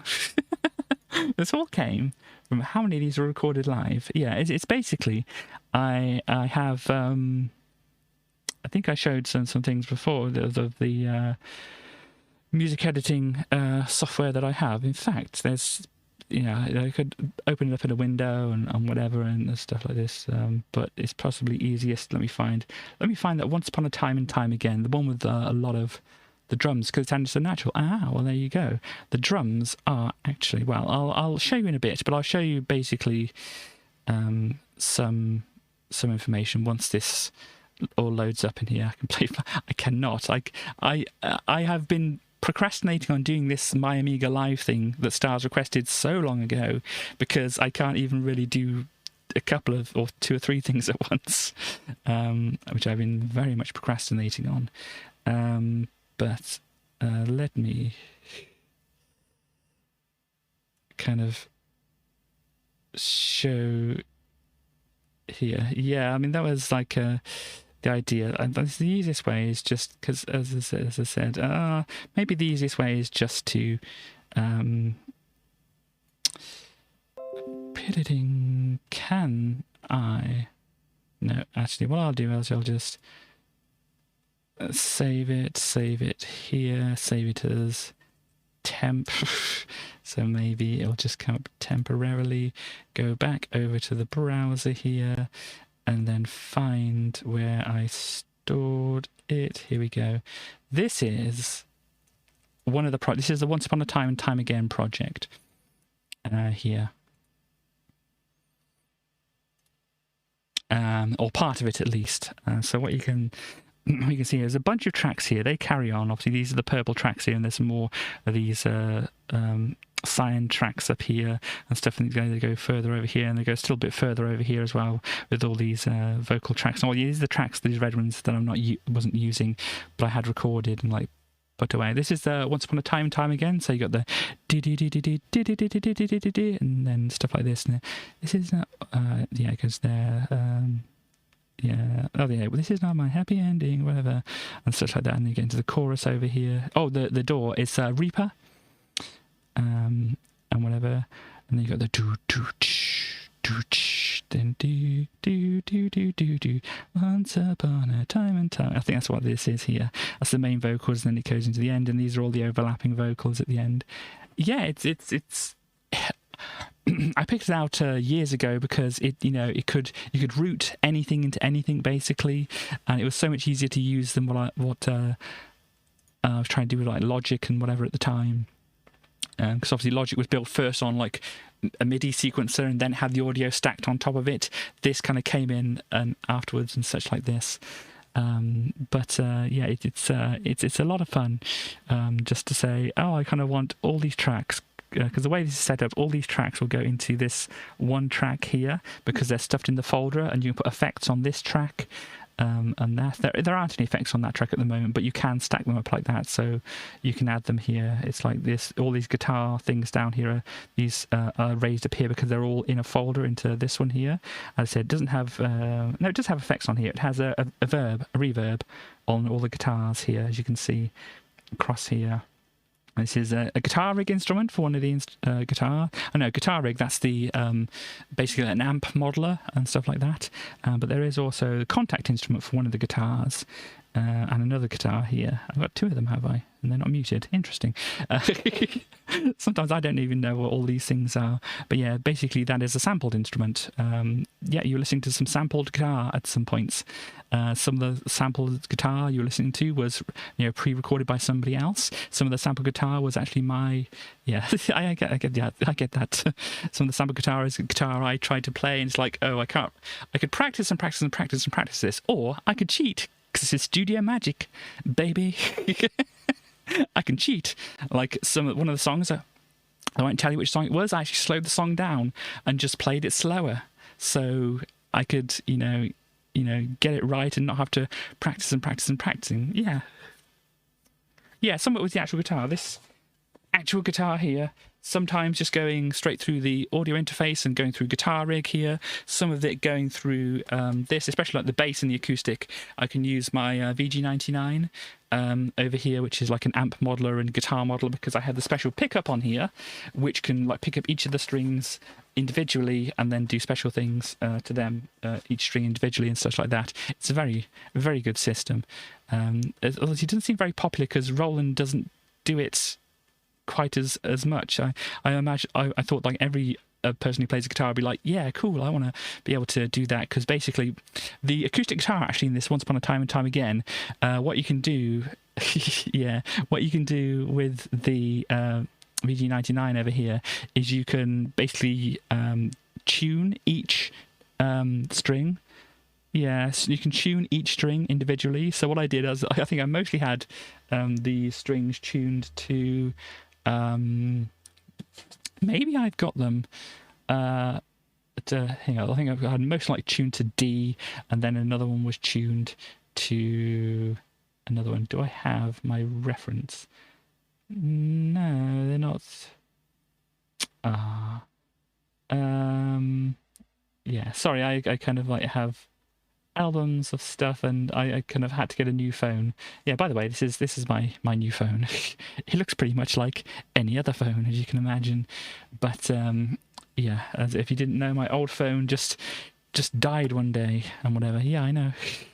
And this is very fancy. Actually, let me try and not show personal information as such. That is some personal information. Hang on. Yeah. So there you go. Is there anything? No. It's got my bird background and stuff like that. But yeah, it has said any kind of phone. It's like I said, a mid-range phone, because I wasn't going for one of the top-end ones because they're very expensive nowadays. You're paying like over £1,000 for a phone, which is probably going to last a few years and whatever. I'm quite surprised that my old phone up here, as I said, lasted about 5 years. This lasted 5 years. This had a touchscreen too, Chaos. This lasted 5 years, and as I said, just like when I went to sleep, it was fine. When I woke up, it just died and hasn't come on since. And so yeah.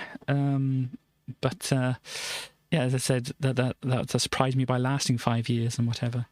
Anyhow, got distracted because I was trying to find. Oh, yeah, that's what I was thinking. But anyway, I think I set most of the strings to like D, and then one of them different, and then I played the thing because it sounded better like that. So, my favourite new feature of Reaper itself, or of the phone. I'm guessing you're talking about the phone. You would talk about the phone. My favourite new feature of the phone. I don't know. I did have a good play with one of the cameras here. I've got my stuffed toy called Felicity. Oh gosh, what's that? Oh, you can have a flash phone if you want to, Chaos, but it's just yeah. Felicity's looking a bit well well cuddled here, but this is Felicity. You probably can't see it too well, but it's got like one of the cameras on the back senses depth information. It's like a Kinect, I suppose. So it senses depth information, so it can store that with the images. And so this is kind of has this like blurred background, which they call like bokeh or something like that. And then once you've taken the photo, because it stores that depth information, you can adjust outwards to change the amount of blur in the background, which is an interesting one. Yeah, I mean, if whatever works for you is good. Link permit real quick. Yep. If I don't get to it before other people do, then it's fine. But I think it's just permit, not Kermit. Yeah, I said I used to have a 5-year-old phone, but it broke, and I would have continued to still use it. Hang on, wait a minute. I've got to type things. DJNB. You have permission to post a link, DJ. Damn it. You have a thing. What do you have up here? It is, I like writing in D. Okay. Well, I'll make a note of that for later, but anybody else can go through and watch that. But yeah, as I said, I basically tuned all the strings to D and then just kind of went with that because it sounded good. Yeah, it's more about, whole copyright things and whatever and stuff like that. My brain is, also kind of slightly, stressed out about the week or few weeks that I've had, and there's another ongoing problem which I mentioned in my Discord or vaguely, and whatever. It's just like it'll sort itself out, but it's just still, whatever. Obviously, I was a little anxious about releasing my album and stuff, so it's a lot of things just like in my head at the moment, distracting me. So it's like anything that's not just something I've already set up. It's just like my brain. But yes, I will make sure to have a look at that later. But yes, anyway, so you were wondering, gosh, we've gone on a lot of waffling here, haven't we? But as I said, my brain is like, psh, psh, psh, psh, psh, psh, psh, hey, all these other things. You cannot concentrate on one thing, even though it's things you can't do anything about right now, but thing, kind of stuff going on. But yeah, so this is part of it. You got a melody. So this is, I think, the piano, which is the do going on. That is an instrument. What have we got here? Let me try and zoom in. Let's have a look. We got some of the instruments labelled on here. So basically on the master bus, we've got this volume pan smoother, which I have been using. I've got a compressor just to kind of like smooth it all together before it goes to this elements thing, which is basically I'm using for the limiter, which makes sure that you don't get any poppings or clickings or all that kind of thing, and everything stays at a good level. There's also on there a thing which like measures like the loudness, because you might think obviously you got the sound, you've got the you see like these VU meters with like, well, basically the VU meters, where are they on here? They are on here. I can't see where they are, but you got basically these things that go like beep beep beep beep. Oh no, over here would be the VU meters, and you got it going beep beep beep beep beep beep beep beep beep beep beep beep going up and down. Oh, you can't see that. Pretend it's going up and down here. Then you've got your bars going up and down like this, showing how loud things are and whatever. And there's these, it's on these other tracks as well. I'm just forgetting things because I'm, as I said, so distract at the moment. Yeah, so this, you think, that will tell you how loud it is, but no, the way that the human ear hears things, you can use this other thing down here, which you can just see on the edge here, is called RMS, which is root mean squared, which, if you know about maths, is exactly what it sounds like. You take the square root of the mean, which is the average values squared. So basically you do the square of a bunch of numbers, add them together, divide them by the amount of numbers there are, and then take the square root of that, and it gives you kind of like an average of all those things, which is kind of close to what the human ear hears. But then there's also this other one which is called LUFS, which I don't know what that stands for, but it's a loudness something or other.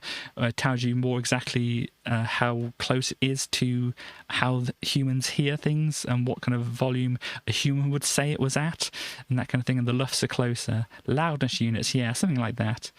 Yeah, loudness units, full something. LUFS. There we go. But there we go. So I've probably got on here as well. I can see there's like a scroll bar at the side here, which would show more if I could.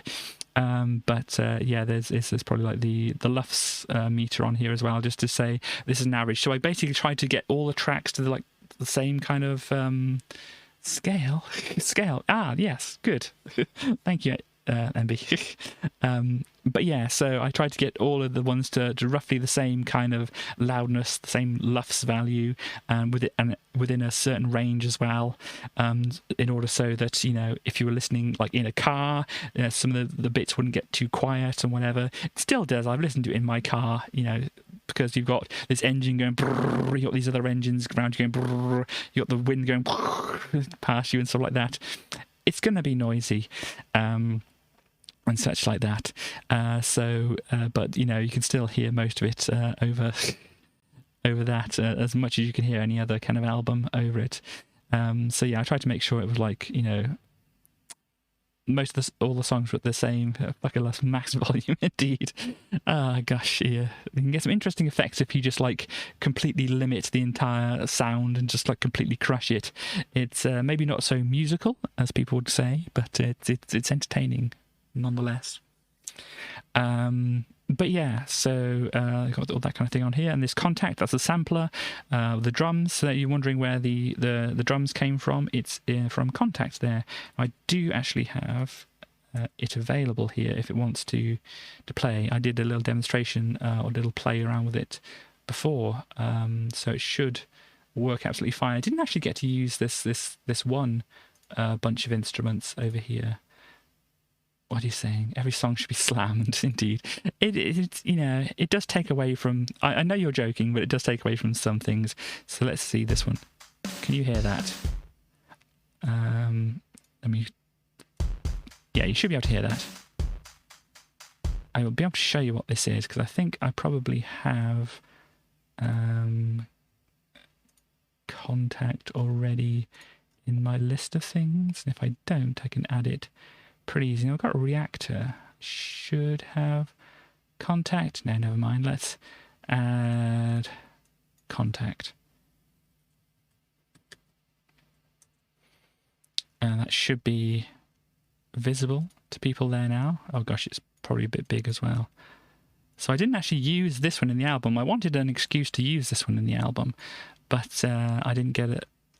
Didn't find a place where it fit, and I haven't, you know, looked into these deeply enough because I got these lots of sample packs and stuff like that in the middle of making the album and stuff like that. So I got a lot of the instruments I have in the middle of that. So I haven't really been able to explore them deeply because I've been, you know, making the album and trying to work with what I know works and stuff like that. I've dropped in some of these new ones into the album. But only where it kind of like, yeah, that fits. I think some of the horns were from these new bunch of stuff that I got here. But I had some old software which is called Core, which was something that Native Instruments did a long while ago, and they discontinued, so I couldn't get an update to that. So I had to get, you know, when it was on sale, a bunch of stuff here.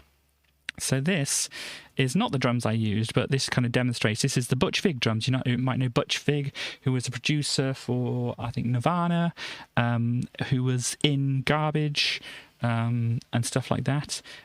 Does a lot of, obviously, producing and stuff like this. And this is a drum plugin that was made with him. And you can see if I push this one key here, it does like a particular loop. And if I push this other key, it does this other loop. And so on. And and you've got different presets and things like that. But as I said, I haven't really had a deep dive into all these things. You can like trigger each of them separately as well if you want to do that. You've got some Abbey Road drums and stuff like that, because obviously the Beatles were the best band in the world. Some of the fancy noises from, you know, the wishing well at the start. Those do do do do do. Let me actually play the start of wishing well here. So yeah, those bits that I just missed. Can I skip ahead?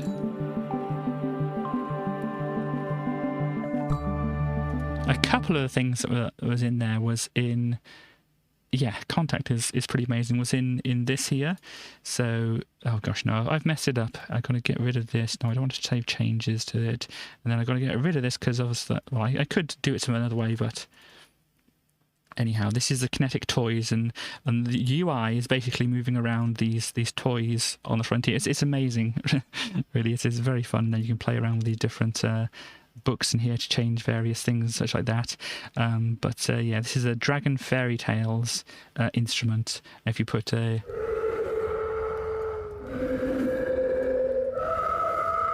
and you can set it up to do like automatic moving and stuff like that. I don't think exactly how it.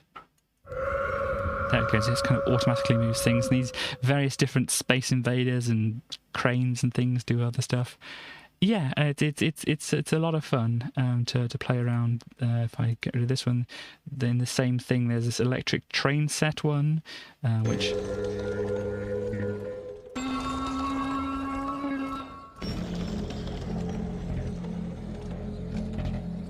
You know, can add like basic like soundscapes, or you can play some melodies. But obviously, I'm just using my mouse.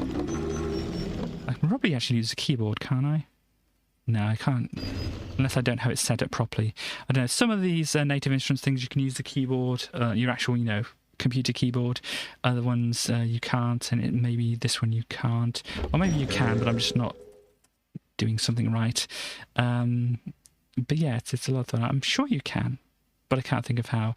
And yeah, these ones are fun as well, because you can kind of go into the actual background of it and see all the scripts and things that are running on it as well. And you can go to the back end thing and you look at the script, and then can we see it here? Here's the script here, and it looks ever so complicated. Can I scroll down, please, so I can see this? Yeah, look at all this script. And see, this is the scroll bar at the side. I don't know if you can see that. I've got a foo bar in the way of this at the moment. But yeah, this is the scroll bar at the side, and it's tiny. You can see all this is the scripting language to make this do what it's doing. Yeah, people just do a lot, and you can kind of go in and fiddle with these. Most of the things you get from native instruments, you can go in through there to fiddle around with things. But other times you can't. I have added like things like arpeggiators and whatever through that thing, because you can go to one of these empty slots and you can go, where is it? Preset, factory. There's a bunch of things here like performance. You've got transpose, chord splitter, humanizer, and things like that. It's a lot of interesting stuff which you can get very lost in, as you can imagine. And you can record your own samples and stuff like that, which is what I did for one thing, one of the songs on the album to make sure I could, you know, get something playing. But this is, you know, that's where some of the things came from. It was this marble machine. Yeah, I think this was in it. This is in one of the songs.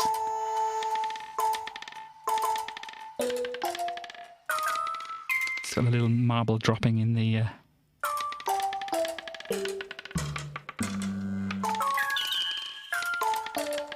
in there.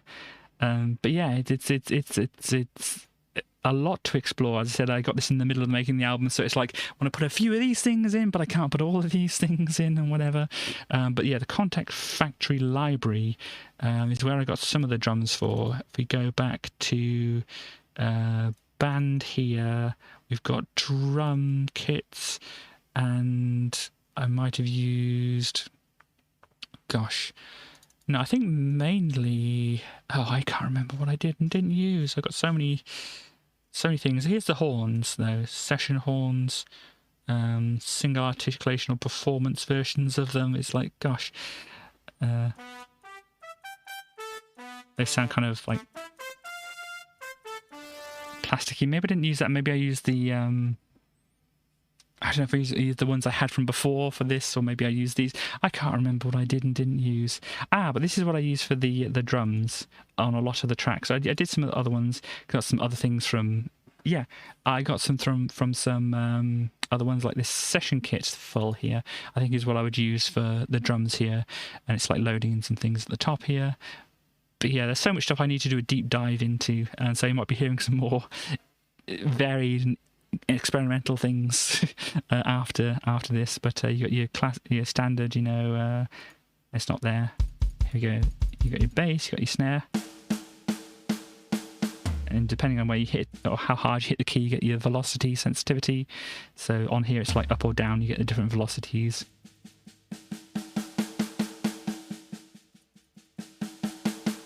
Surprised I managed to hit the same note going up and down with a mouse. It's difficult being so slim, but you get different articulations, so you can do drum rolls easy. And you actually got drum roll ones, I think, somewhere. Oh, you got flam there. I'll ask somebody nicely, they might be able to... There's a drum roll.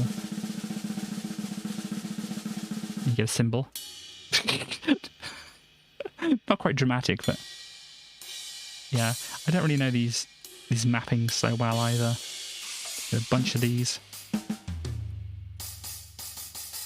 And there's like different things here. You've also got like a performance thing. Like I can hit this button and it plays a pattern.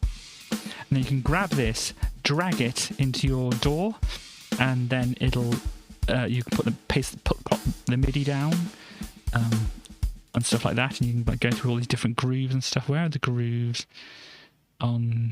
Gosh, I get so lost in some of these things. There is a menu where, here we go, grooves over here. So you've got a bunch of these you can choose from. Like you can try this one. But basically I programmed, I think, all of the drums myself on these. Yeah, we've got some pretty good, we've got some pop, funk, jazz, hard rock, metal, blues and countries. Let's see what their metal ones are like. We want a high BPM because we're metal. Yeah, let's go 180. Let's go for Ride at 180 and see what this one. Okay, we're playing this at 120 BPM, so let's crank this up a bit. There we go, this is what it's supposed to be playing it at. We can play it double tempo. Yeah, there's your metal. Your blast beats. And then this also has attached to it the mixer thing, which is amazing. You can like take out the snare, for example, pump up the snare. You can add, gosh, what have we got? We've got the trans, which is the transient editor, which basically makes the attack more, which can destroy the sound slightly. This is on the kick itself, but if you can go to the master bus, and you can like do like some compression on all of that, turn the ratio up, turn the threshold down, the attack up, no, attack down, I don't know. They've got a lot going on here. Your transients, you can turn them up, or maybe not, I don't know. There we go, we're destroying the sound now. You can see you've got some clipping going on with the red up here. Change the EQ so we can give it more bass. No, more bass. Woo! Or we can like give it more high end. But yeah, you can do all these kind of things, and then through the DAW you can add like a bunch of other effects to it and stuff like that. But yeah, this is like this tape saturator thing to make it sound more like it's recorded on tape. There we go, got some machine gun stuff going on there. It's kind of gone more into industrial than metal now, I feel.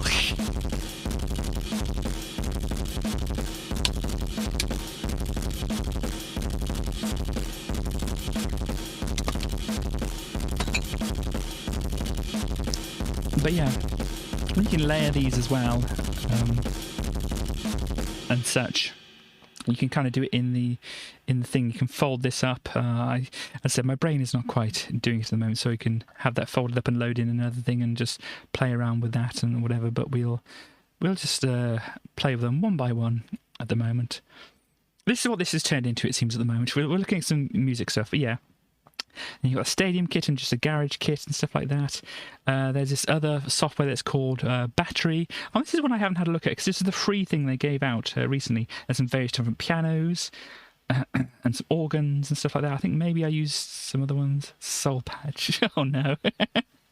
But this is like their 25-year anniversary plug-in thing, which they gave out for free, which is part of their Play series. It says here, not an ad, but I do like their instrument. So the one they got it set up for is bone cracking. Ooh.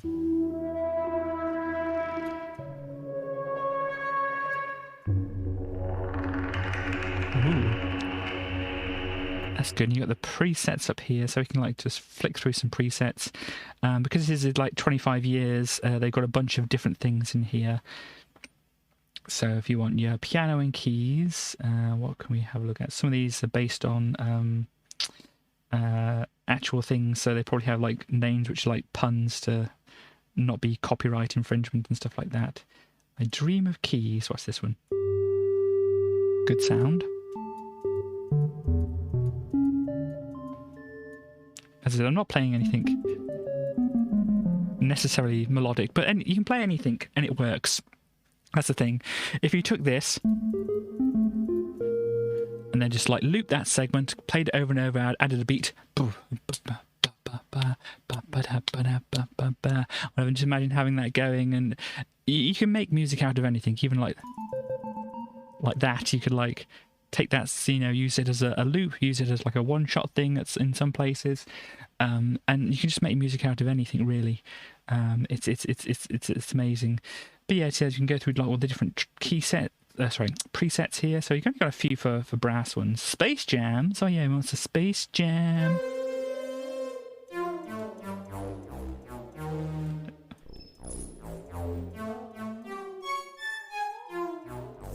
Obviously, you've got these other things you can change, like the cutoff here. And obviously, if you had an instrument, you'd be able to hear it a bit better. So if you play this like C here, this might be middle C, I don't know. Actually, you can't hear it very well there, but if you turn off the cutoff, you can hear it a little bit better. Turn it all the way up here. You can hear it a lot better. You've got the resonance as well, if you turn that up. Actually, resonance up here. I'll probably have to turn this down a bit to hear it. Oh, there we go. You can change the factor of all this kind of thing. You can also look into each of these individual things, or you can turn them on and off, so you can have either A or B, because this is a Mayday thing, and the Mayday thing sounds like this. So if you just play one note, that's making that noise, and then the B section is making this noise. If you play those two together, it sounds like this. And then basically you can change that to, oh, I don't want the brass ensemble, I want the brass pad one instead, so... And you go, oh gosh, well that's good, but you know, you can see these other things we could use instead, like, oh, I feel like going for the bottom bump there instead. Let's go for the bottom bump. It's like, yeah, that's okay, but I want to play around with it more. So if we look at the B, this bottom bump thing here, we can say, we can transpose it a bit. Or we can like put it back to where it was. It's hit control click. There we go, to put it back to where it is. Change it, pan it, change the volume. We can do some distortion on it. Oh yeah, we're going, no, we don't want to do the distortion. We can add some extra noise. Yeah, some of this needs like, you need it actually playing to be able to hear much of the difference. You can change some envelopes. You can change a bunch of things. Also, a fun thing in this, is it... Gosh, yeah, you've got all these things. Oh yeah, the LFO is going up like this. You can change the rate of it, and whatever. I don't know what that's affecting necessarily, but some of these ones you can actually change what's known as a. Can I search for another one? A wavetable. So I don't know if these have any wavetable ones. We've got a nice vocoder one on here. Let's have a look and see what this one's like. So that's on A. Let's go back to the front page. Let's turn off this one. Just listen to the vocoder by itself. Sounds like that. And then we can go, I think, position. This is position through the wavetable. Oh, well, position to the sample, actually, maybe it is. Should do different things. I think it's a wavetable. Yes, it says wavetable at the bottom there. You change like the deformation of the wavetable. I have a various idea of how this works, and you can change how much it changes depending on various things. There's a lot to change here, and there's not also that. I think I ruined that noise. So if we go to the effects, we can now add in other things like, let's turn on, I don't know, what do we want? An AC box, which is like a distortion thing, I think. No, I don't know. We've got boost, bass, treble. I think that's a cabinet. Here we go. We've got distortion here, so turn up the drive. Got some transistor kind of distortion. So you might have some more clipping and such like that, and yeah, a lot of fun to play around with a lot of these things here. But yeah, there's not also that. Oh, there is like a sequencer thing here as well. Yes, I'm aware of the basic idea of the wavetable. It's just like how the warping and other things work on it. So you got that, but you also change the pitch over the course. If that's working, maybe it's not working, and maybe I have to turn it on. Oh gosh. But yeah, it should be able to change octaves, and it should be.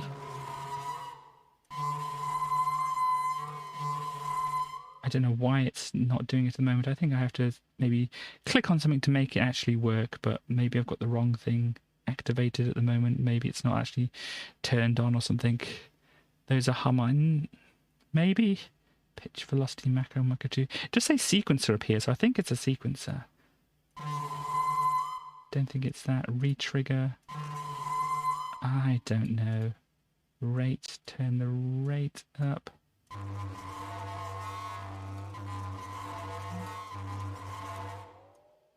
Do this. I don't know. Anyway, is it working? I'm finding it hard to hear myself.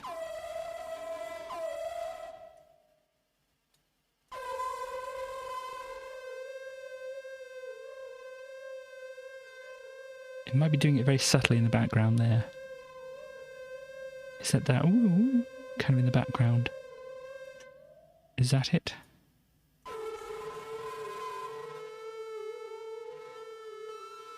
I don't know. It's very difficult for me to tell what it's actually doing at the moment. Some of these things are like that. The upper harmonics of it. Okay. There's a bunch of other things you can do, like change cutoff, resonance, by which note you play, or is this? I don't know. There's a lot of things you can do with a lot of these instruments, and I haven't had a deep dive. As I said, this only came out recently, and I haven't really had much of a look at it to see what's going on. But the basic thing is you can change like these two things to play together. You can hear it. Oh, that's good, because I couldn't quite tell what it was doing. But yeah, it's a lot of fun. As I said, you have these particular types of piano instruments. This one's called unicorda, which is designed to have just one string per piano key. Because if you don't know, excuse me, pianos usually have like 2 or 3 strings per key just to get the right sound to round it out and all that kind of thing. But this one only has 1 per.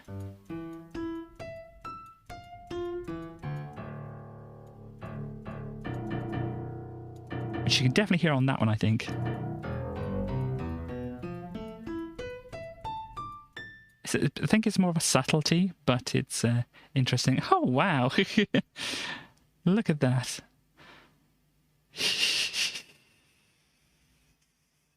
I'm surprised we're still getting those. It's amusing, really, isn't it?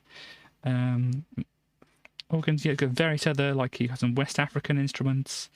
Like, what do we want? West African percussion ensemble. Let's go for this one, and it'll just play some loops, I think. Yeah, we got it on 180 BPM still, so let's take this down a bit. You can see if I hold just a button down, it'll play some of the notes by itself in a sequence.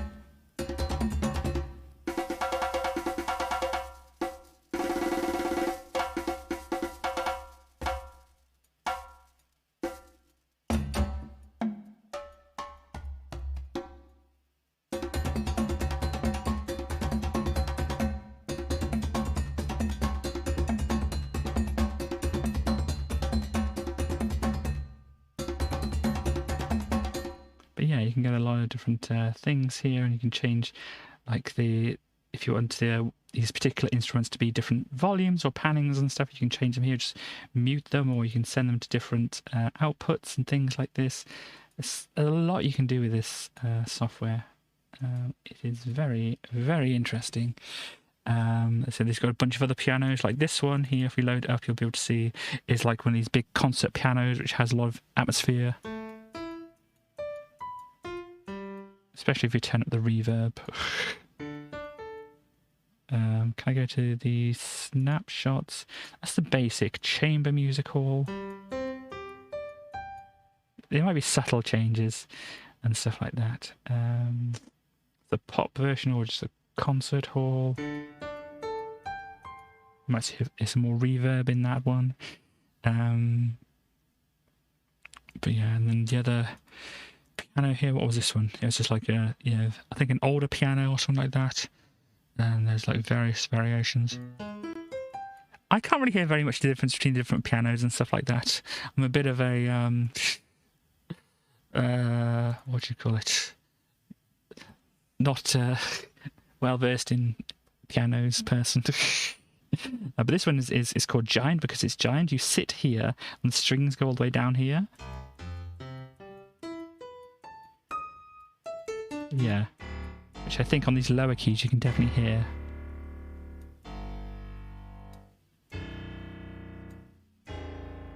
Ooh. But yes, it's huge, and you can see the scaffolding here, which you have to sit on up here to actually, or was it glass? I don't know. But to sit there to use it. You can play around so with a bunch of different things like these different reverbs you can use here. There's probably something else that you can get into which I can't see, and all that kind of thing. It's just like a very lot of interesting things you can play around with that one. So the drummer thing is really good. Does that? Yeah, that came with presets and stuff, didn't it? You have like these acoustic and electric guitars, which you can just say, oh, I need some electric guitar or whatever for my band or my song. But that's not it. And you go, there we go. Need a bit of that then. There we go, hang on. Yeah.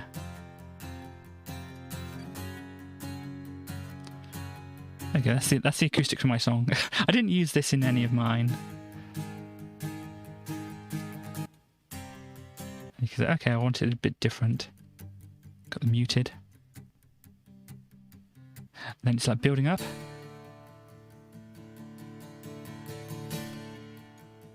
There's another one here. Muted. This one's called Britpop.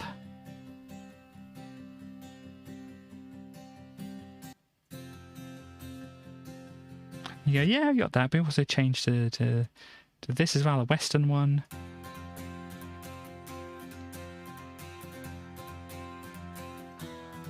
Ooh. There we go. Difficult to do with a keyboard. Yeah, difficult to do with a mouse. As I said, I'm sure you can input it in with a keyboard, but I don't know why it's not doing it. If it does do it within this one, which it might not do it with this instrument.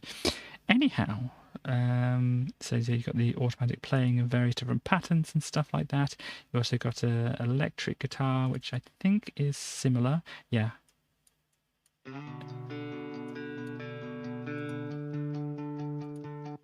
Yeah.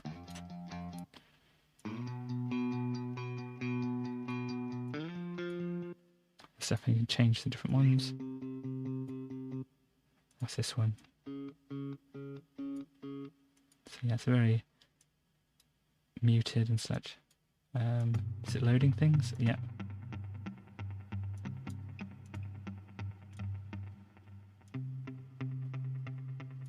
These are all very muted kind of ones. Straightforward. It's loading, there we go. Oh, there we go. A bit more of a rocky one there.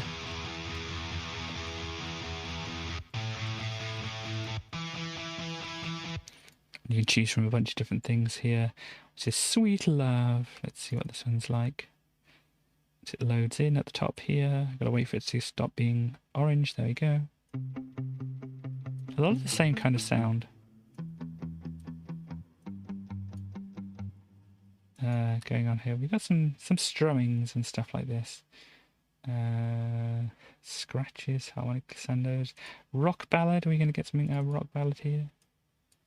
Oh, you have to wait for it to... No, stop it. Maybe I'm just doing things wrong. Maybe I've got to go to a different thing. Auto chords? Maybe that's what's going wrong, because I'm not... There we go. Because I wasn't...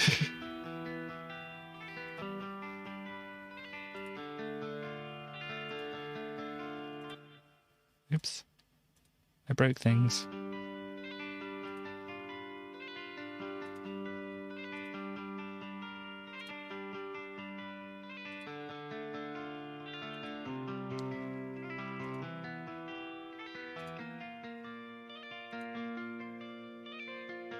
It's quite a nice one. B flat ninth.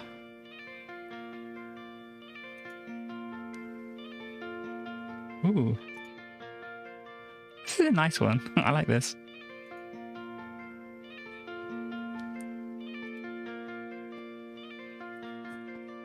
This is how you find out. This is how you write songs. You try a bunch of stuff. And eventually something works. Yeah, it's really nice. You had the background, obviously with nicer drums.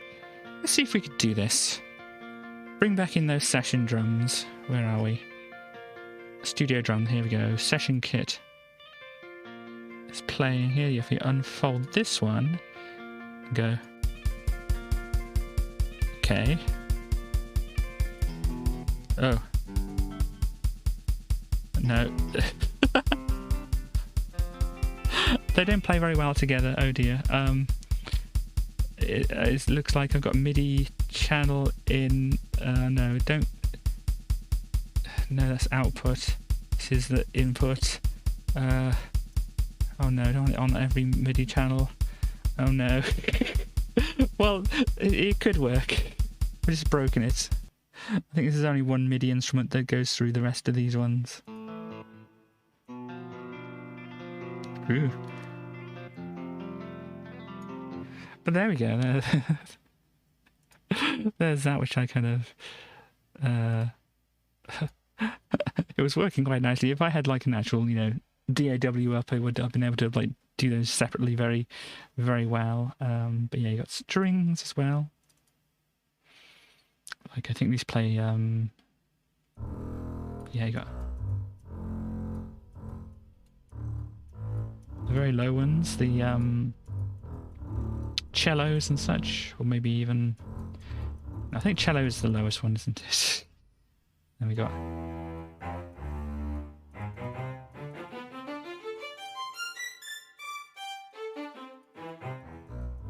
There we go. We've got the basses, it says down here, and then the cellos and basses are here. Cellos are here. It's saying down here, by the way. Cellos, violas and cellos, violas, and then some violins.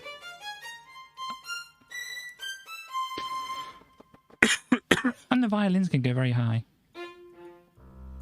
You can change these to different types of things as well. So this should be accented, or you can have pizzicato.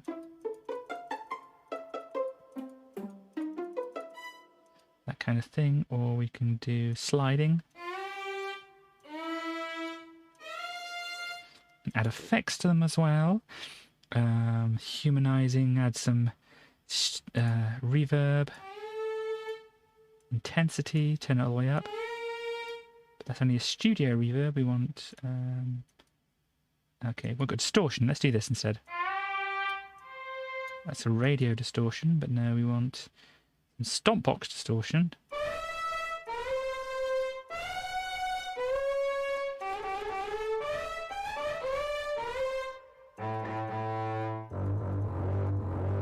Oh yeah, that's a good one.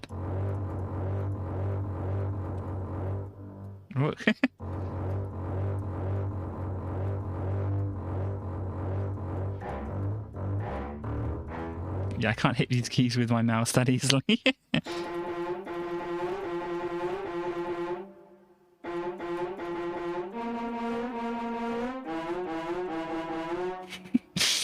Yeah, you got a distortion or modulation, probably some kind of detuning. Definitely detuning there. Phaser. No, a flanger, so it's a flanger and phaser. Okay, what else do we have on here? Slow flow or just phasing? Yeah, you can play around with a lot of things here. You've got some delays and things as well. So we turn it on. We want it sounding a lot.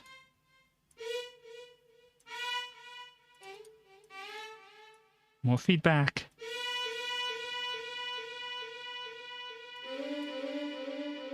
More feedback. We can change the time after we've started playing something and it sounds even weirder. Ooh.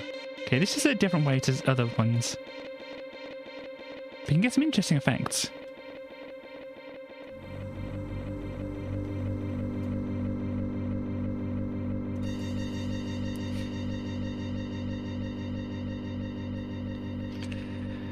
But yeah, it is one way to make music.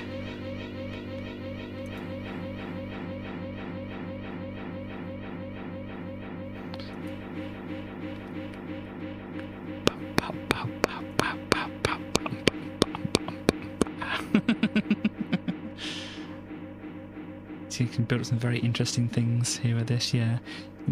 To even more spooky.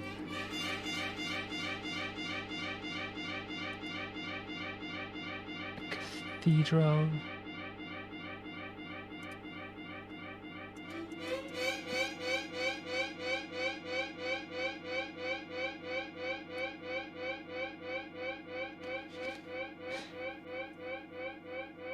Is it going to change here? Well, this is kind of it. I mean, you've heard my... actually, meant yours. Well, I kind of am, aren't I? This is my experimental album now you're listening to. You've been listening to it for a while now. I am on Twitch.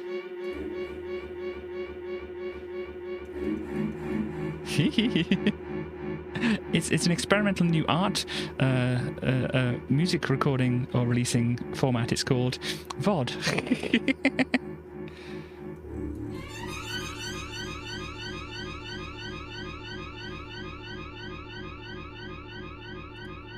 And then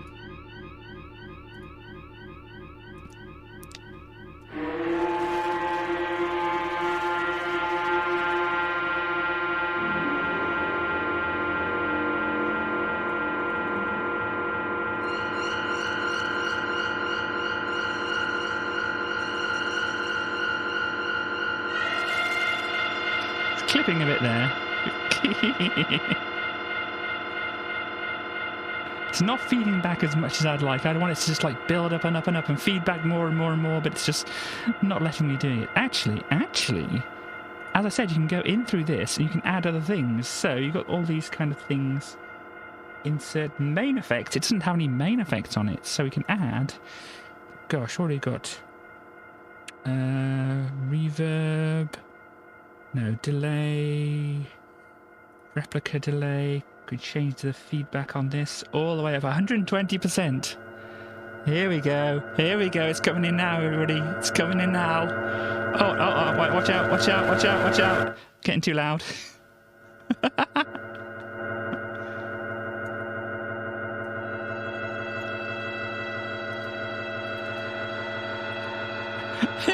Yeah. You really got to go in now, everybody. Really got to go in now.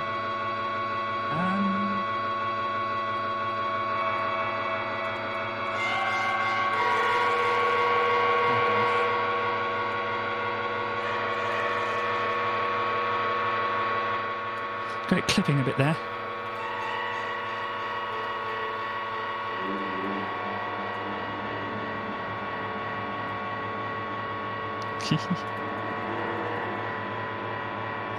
I mean, I'm just messing around.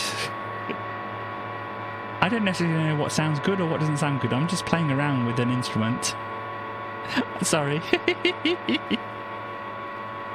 I shall not comment.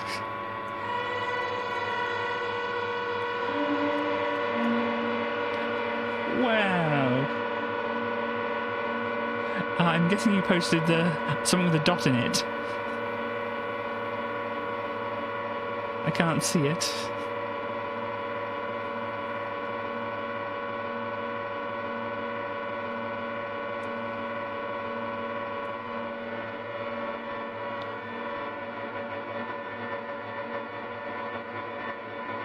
Oh, you were trying to post a thing. Wow.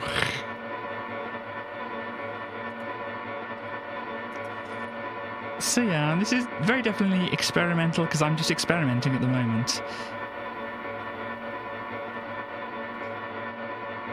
So there is a link there.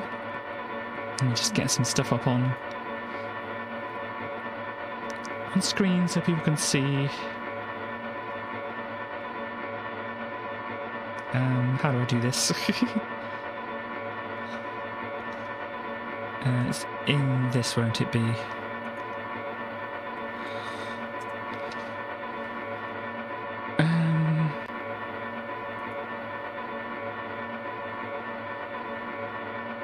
I'll change this up a bit.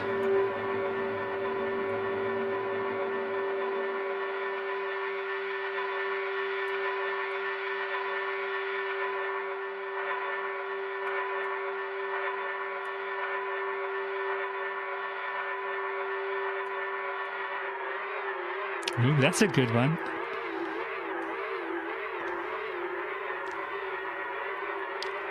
This evolves as well. Oh! Thank you. Oh, it did come up. That's probably because I had the alerts on. Thank you for doing that. For gifting the sub there, Starly. Maybe I was making too much noise.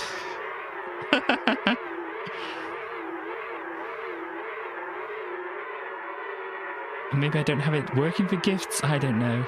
I turned it off and then I obviously didn't want it interrupting the music before. Sorry, I was trying to do something here.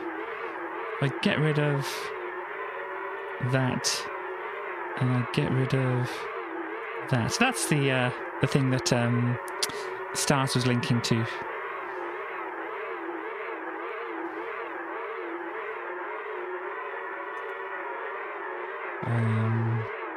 But yeah, Lydia Musonic, if you can see that at the end of the side there. I haven't heard anything, but as I said, this is not necessarily something I necessarily want to listen to, but it's something I'm having fun just playing around with.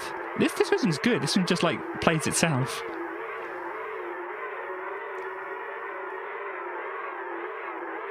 But anyway, this is not by them. So just in case anybody comes in is in confusion thinking it is by them, let me flick off and go back to...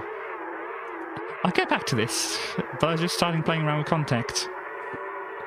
This is kind of like a good, like a de-stressor thing as well. Just playing around with something.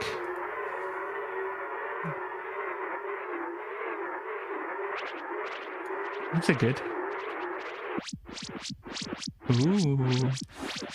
We got things going on now. Ooh.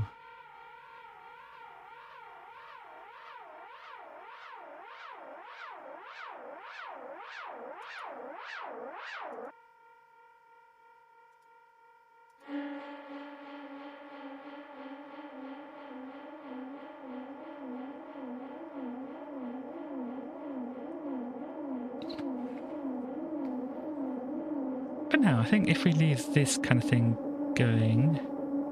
Oh, it's kind of like... We could make this work, hang on. Go out of this. Fold this up. Now I should bring in this. Oh, it stopped playing on this, hang on.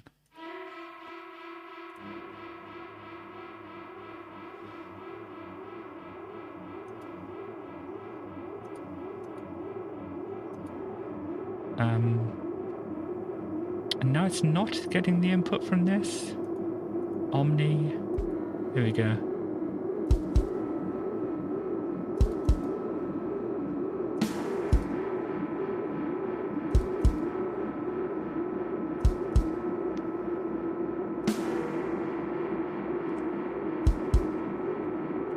really good if I could make the keyboard work here, but never mind.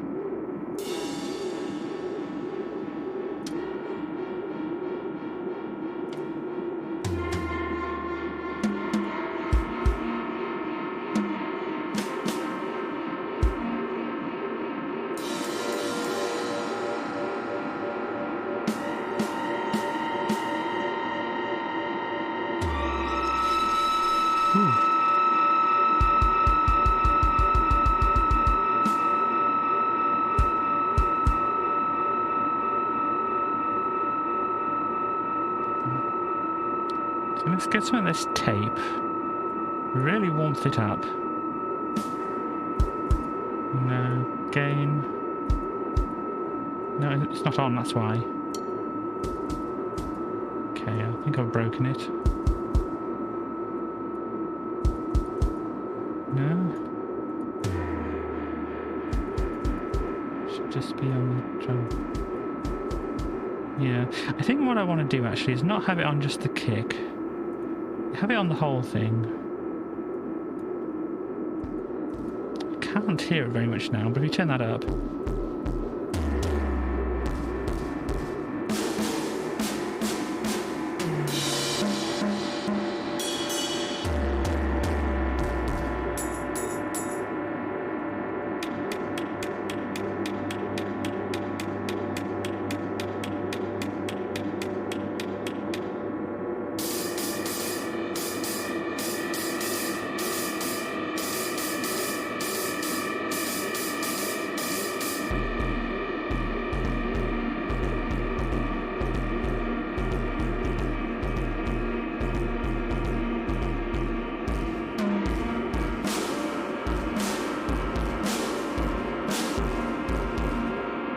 Actually,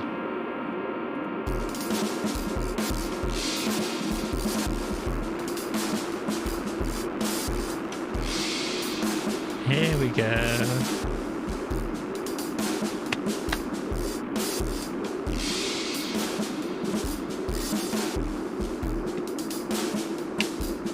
It's a good one.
Pretty good where they are. But we have reverbs as well.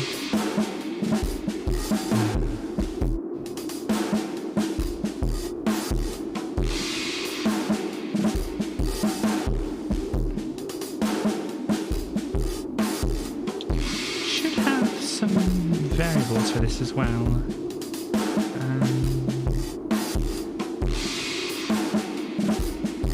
This it? I think these are it.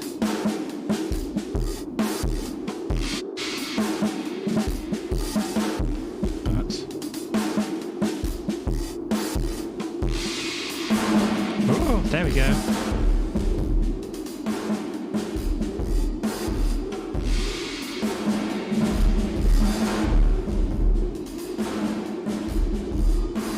Clipping a bit there, unfortunately.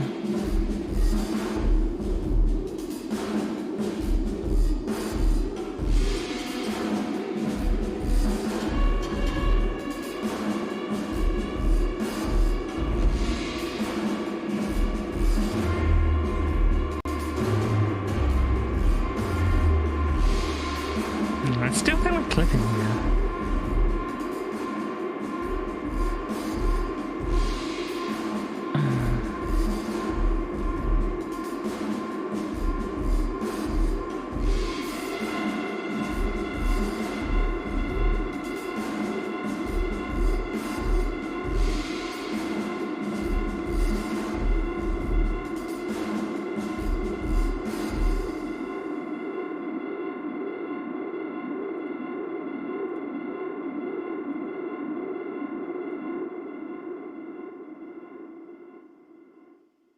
There we go. That's good enough for a fade out, I think.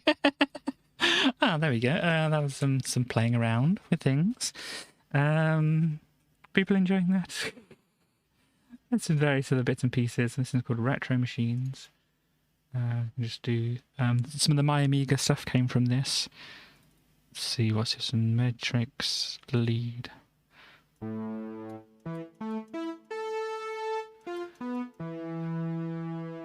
Which is good, but you can put arpeggios on there.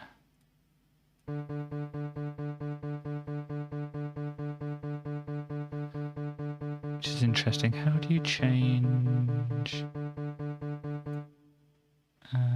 Because we'd actually need the chord. Here we go.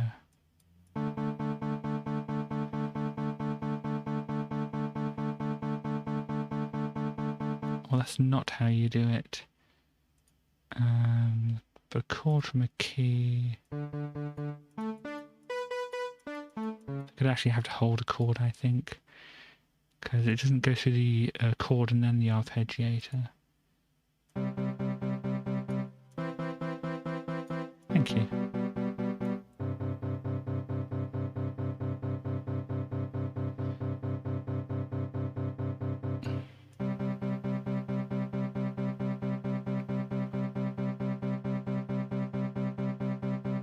I'm just trying to see. I can change the octaves here.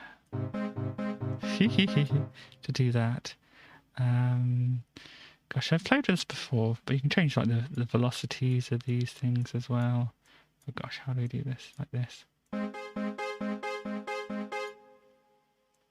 Change this down.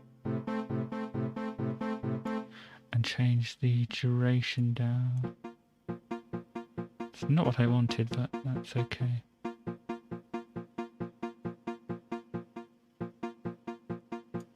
Do double time.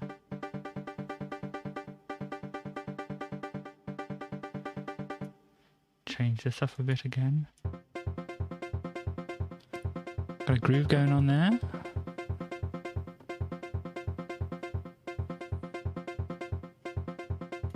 And you can go back to the synth here and then pick a different variation. Oh, no, I've messed it up. There we go. Don't want to do that. We can just change the fat of it. Change, that's on. So if we turn the cutoff down, turn the resonance up a bit.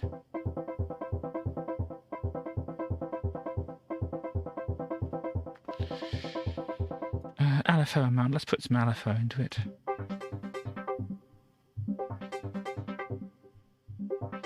That is affecting it quite a lot, so let's turn it down. Change the rate up.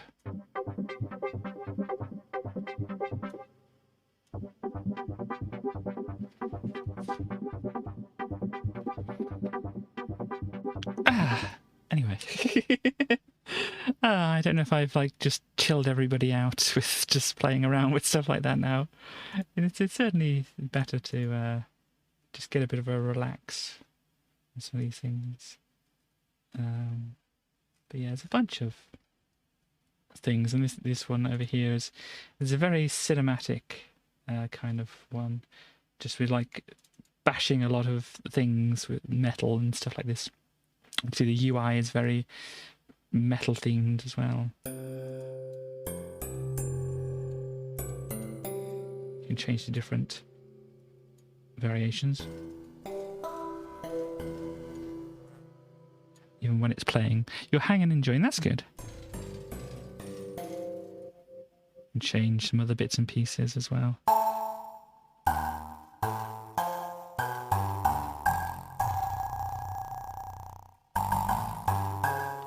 Melted vibes. We can get into that, yeah. If anybody sees anything they think, oh, what is that? We can have a look at that. That was... I got a voucher, so it was cheaper. The preset here we got is... Well, the first preset.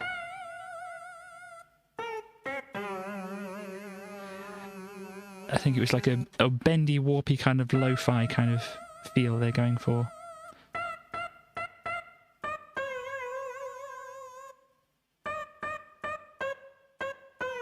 Missed the keys there, but you get the idea of what I was kind of going for. Oh, that's a good low end. But yeah, we've got different things here, like guitar acid drop. Ooh. You can change the amount of meltiness down if it's too much.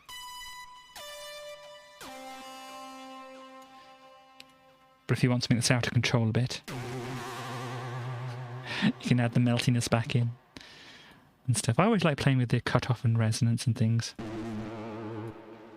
Especially if you like fiddle them in real time. If I have my keyboard plugged in, which I'm not going to do at the moment. But yeah.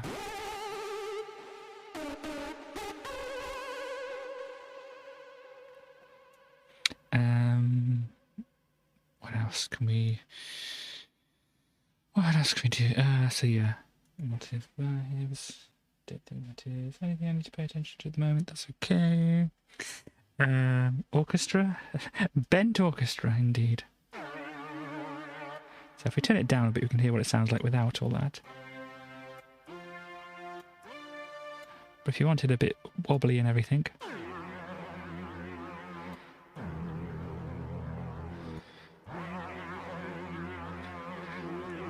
As I said, you can go into these other sound bits as well. You've got the more of the... This isn't a... Yeah, I don't think these are wavetables on here. But these other ones, I think they separate them when they're wavetables. Be at the end or something like that. Yeah, I think these are like some the thing like the scanner bubbles one. I think that's going to be one of the wavetables. So you can change the position in the wavetable. It's a shame, as I said, I can't do multiple things at once, because if I could hold this down... Well, I can actually if no, I can't go in there. It doesn't let me. Some of these don't let you edit them, and these, I think it's mainly these Play Series ones which don't let you edit them. But yeah, so change the position in the wavetable. We actually got the other one on as well, haven't we? So we turn that one off. At the moment we've got this. This is what it looks like, the wave. Doesn't have the position attached to this. Can I change that? I possibly can. If I could change the position to... Actually, do I drag it from here?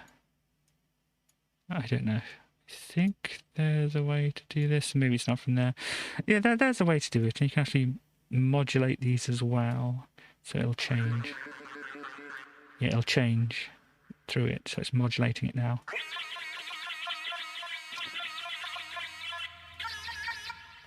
So that's going through the wavetable to do different things.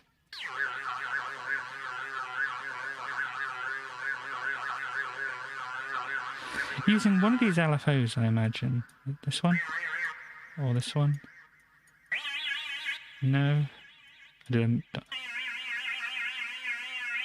This is changing for something else. This is getting modulated by another thing. There we go, macro assign. It's already assigned to something which is making it do things. Gosh. Macro assign, yeah, that's... Oh gosh, there's a lot. Turn up the lo-fi on it, which you can't really hear very much with that one. If we take this one back in, we change. Hear the difference? Yeah, they're different, definitely there. Takes off some of the high end. Yeah, you can randomize things as well, but I think it's just randomizing these things. Or is it randomizing the top things? Yeah. It randomizes everything, I think. So it means you can kind of get ones which don't really work. It's a very quiet... Ooh.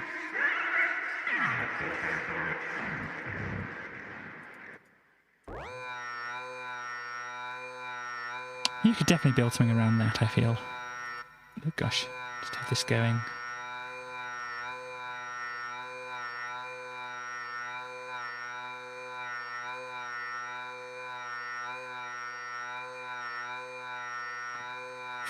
Might want to sample a bit of it, so unless you want the wonkiness.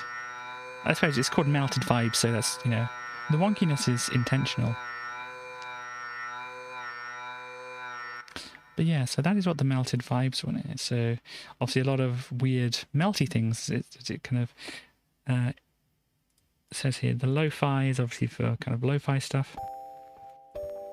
Oh yeah.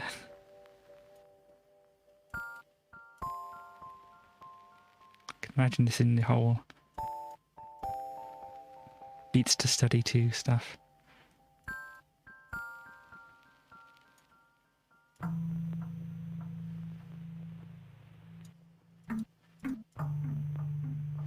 And so on, but yeah.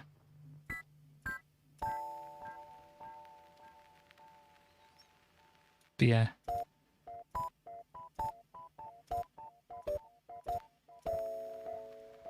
Some like easy lo-fi. You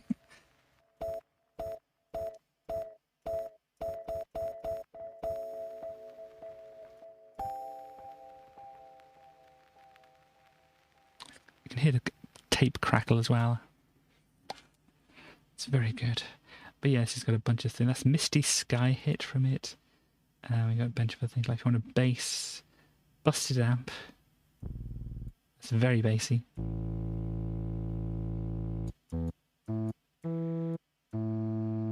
But yeah, if you want some good lo-fi kind of sounds, this is definitely a good one for that.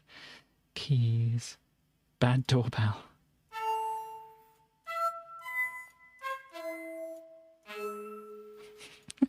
That's a very wonky instrument. Gosh, what else do we have in keys? Mellotronic. So if you know the mellotron, it was like an early sampling instrument that used tape loops. If you pushed a key, it would just like start playing a tape loop. Well, it didn't actually play tape loops, did it? It just played long lengths of tape, and it would actually run to the end if you accidentally held it down too long. So it's basically a sampler with tape.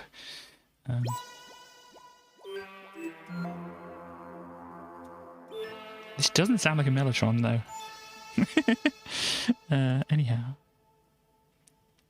Mallet instruments, like a carnival. This is a very good one.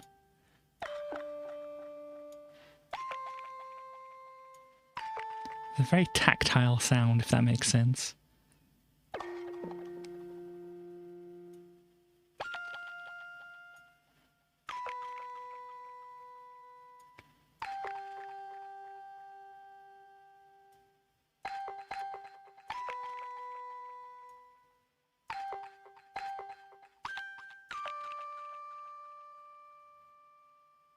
But yeah, so we've got some lo-fi stuff going on here.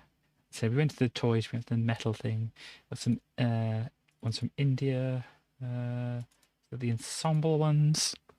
So you can just play, I think it just goes through patterns. Do I hold it? No. I think you play it for the patterns. Here we go.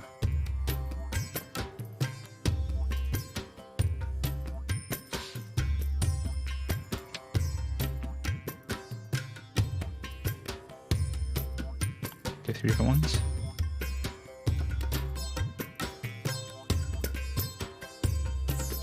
This is a groove.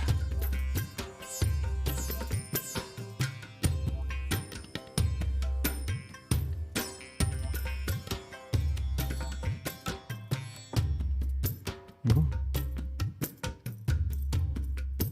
I think we've gone back to the start here.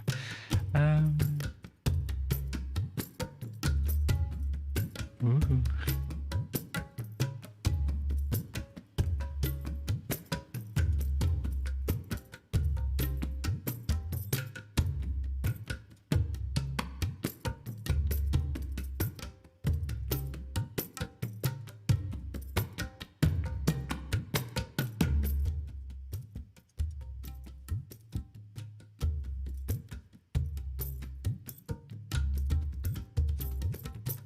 a little bit faster now. Or we can go super slow. Oh, this is very slow. Go back to this. Go to our mixer, we can throw in some reverb and stuff. Emphasize some of the instruments.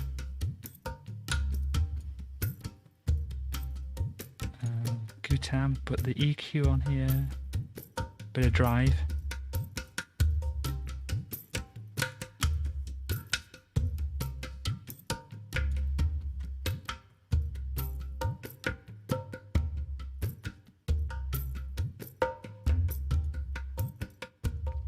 Yeah, you can send it different outputs so you can process them differently after the fact as well if you're in a DAW.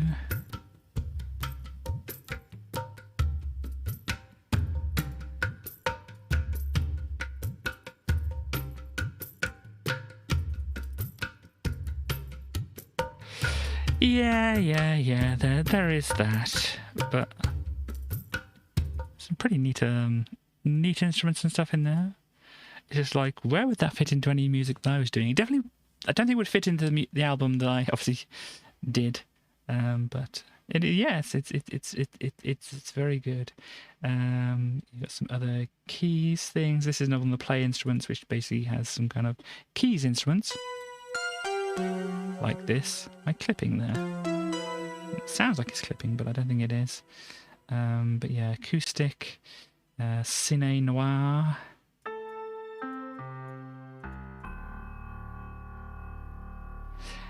Yeah.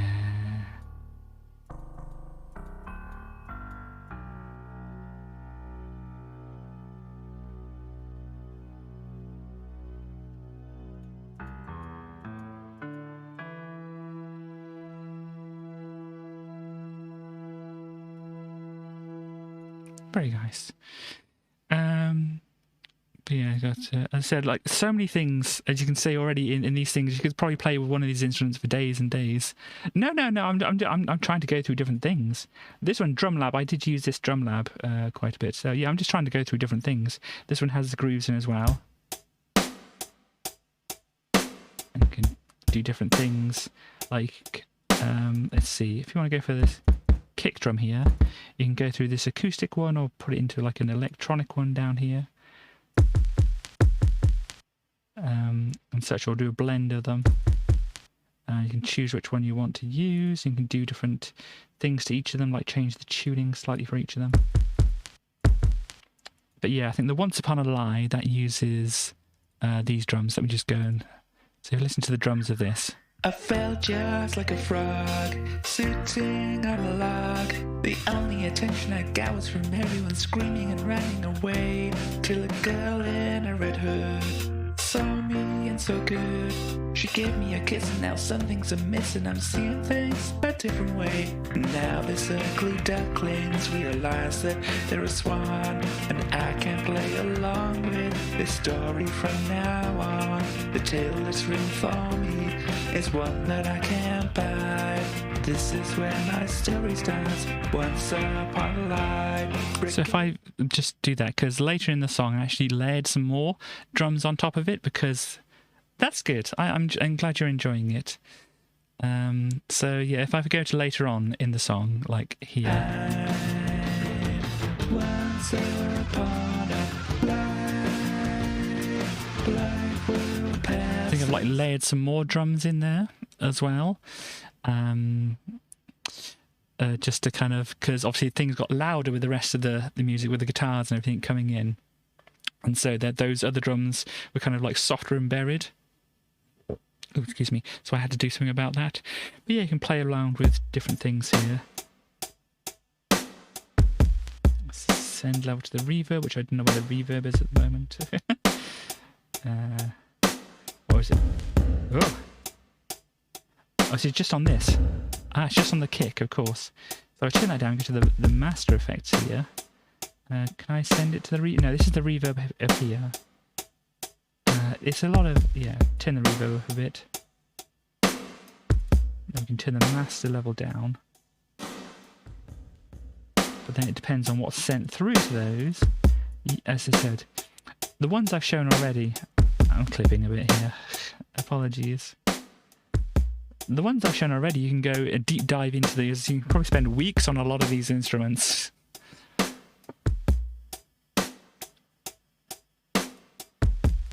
Can I trigger these with this, or do I have to?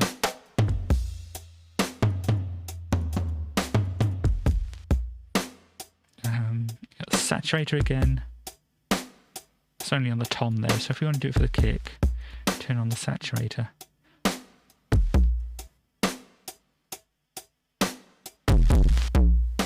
Very saturated. You can get a lot of different sounds. Turn off on the snare. It's not really coming through a lot on the snare there though. How about we compress it? Just amount of compression. Sometimes I do like it when it has like that kind of thing on compression. It's just like, I don't want to fiddle around with threshold and ratios and things. Just give me amount sometimes is good. If you add more to the transient, so add more to the release of the snare. There we go. If we take away the hit of the snare as well, let's see. Kind of. It's not quite taking the hit away though, is it?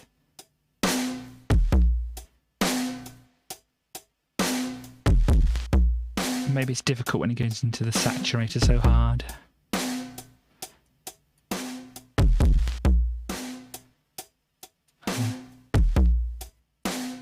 Sure, it should be able to trigger them from here, but which one is that?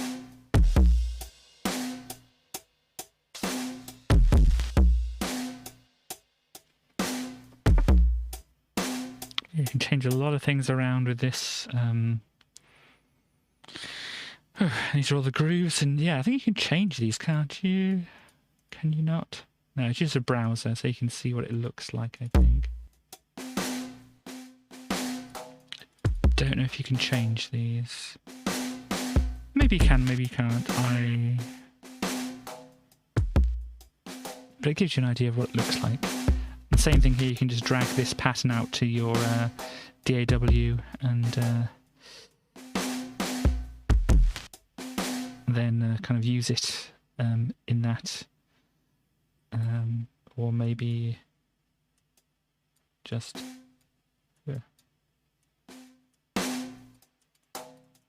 trigger it from here. Yeah. But anyway, yeah, so that's DrumLab is some of the things. It's mostly between DrumLab and Studio Drummer that I used for the drums for that. You can also get some nice other things here, Cloud Supply.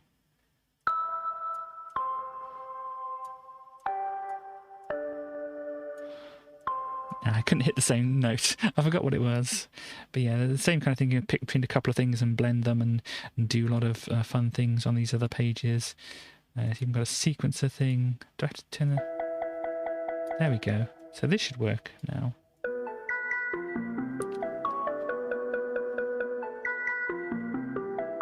This is what I was trying to do before. It didn't seem to be working. Maybe I didn't turn it on properly.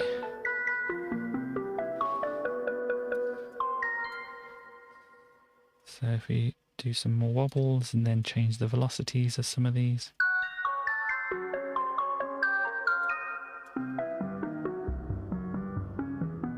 We change the rate as well.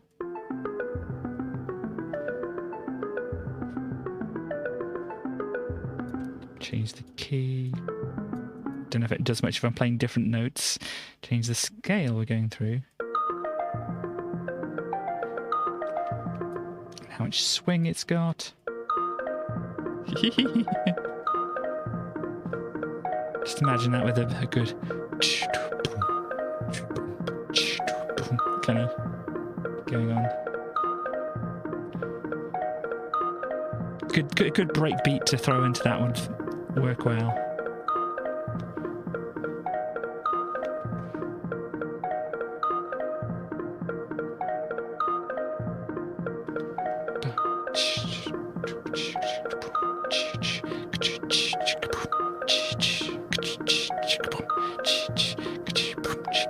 or something like that. But yeah, as I said, you could. Sometimes it's just so easy to come up with different things like, oh, I could do that, I could do that. You can just throw a bunch of things together and do so many things with this. But yeah, this is a lot of things which are very good to use if you want some organs and things. There's some in there.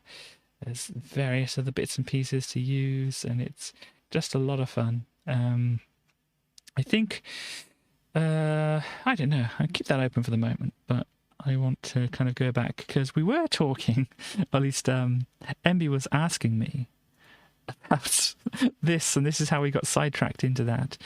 But yeah, so basically Contact, which you've obviously seen in action there, that probably has the studio drums on there doing the drums, and that's where that came from. So the live recording, as I was obviously my voice, all the guitars, apart from some, as I said, samples, were through this, either just plugged into the audio interface, going through Guitar Rig here, or going through my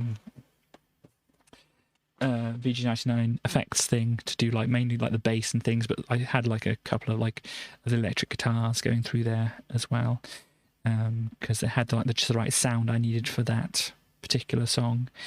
But yeah, and this goes out to like a reverb. This is the huge drum, so you know the bit in the middle where it goes boom, tsh, boom, tsh, and stuff like that. Let's try and find it here. So this is the song I'm talking about. Go ahead. Later on. After this, I think. This is not the start and this is not the end. Once upon a time and time again.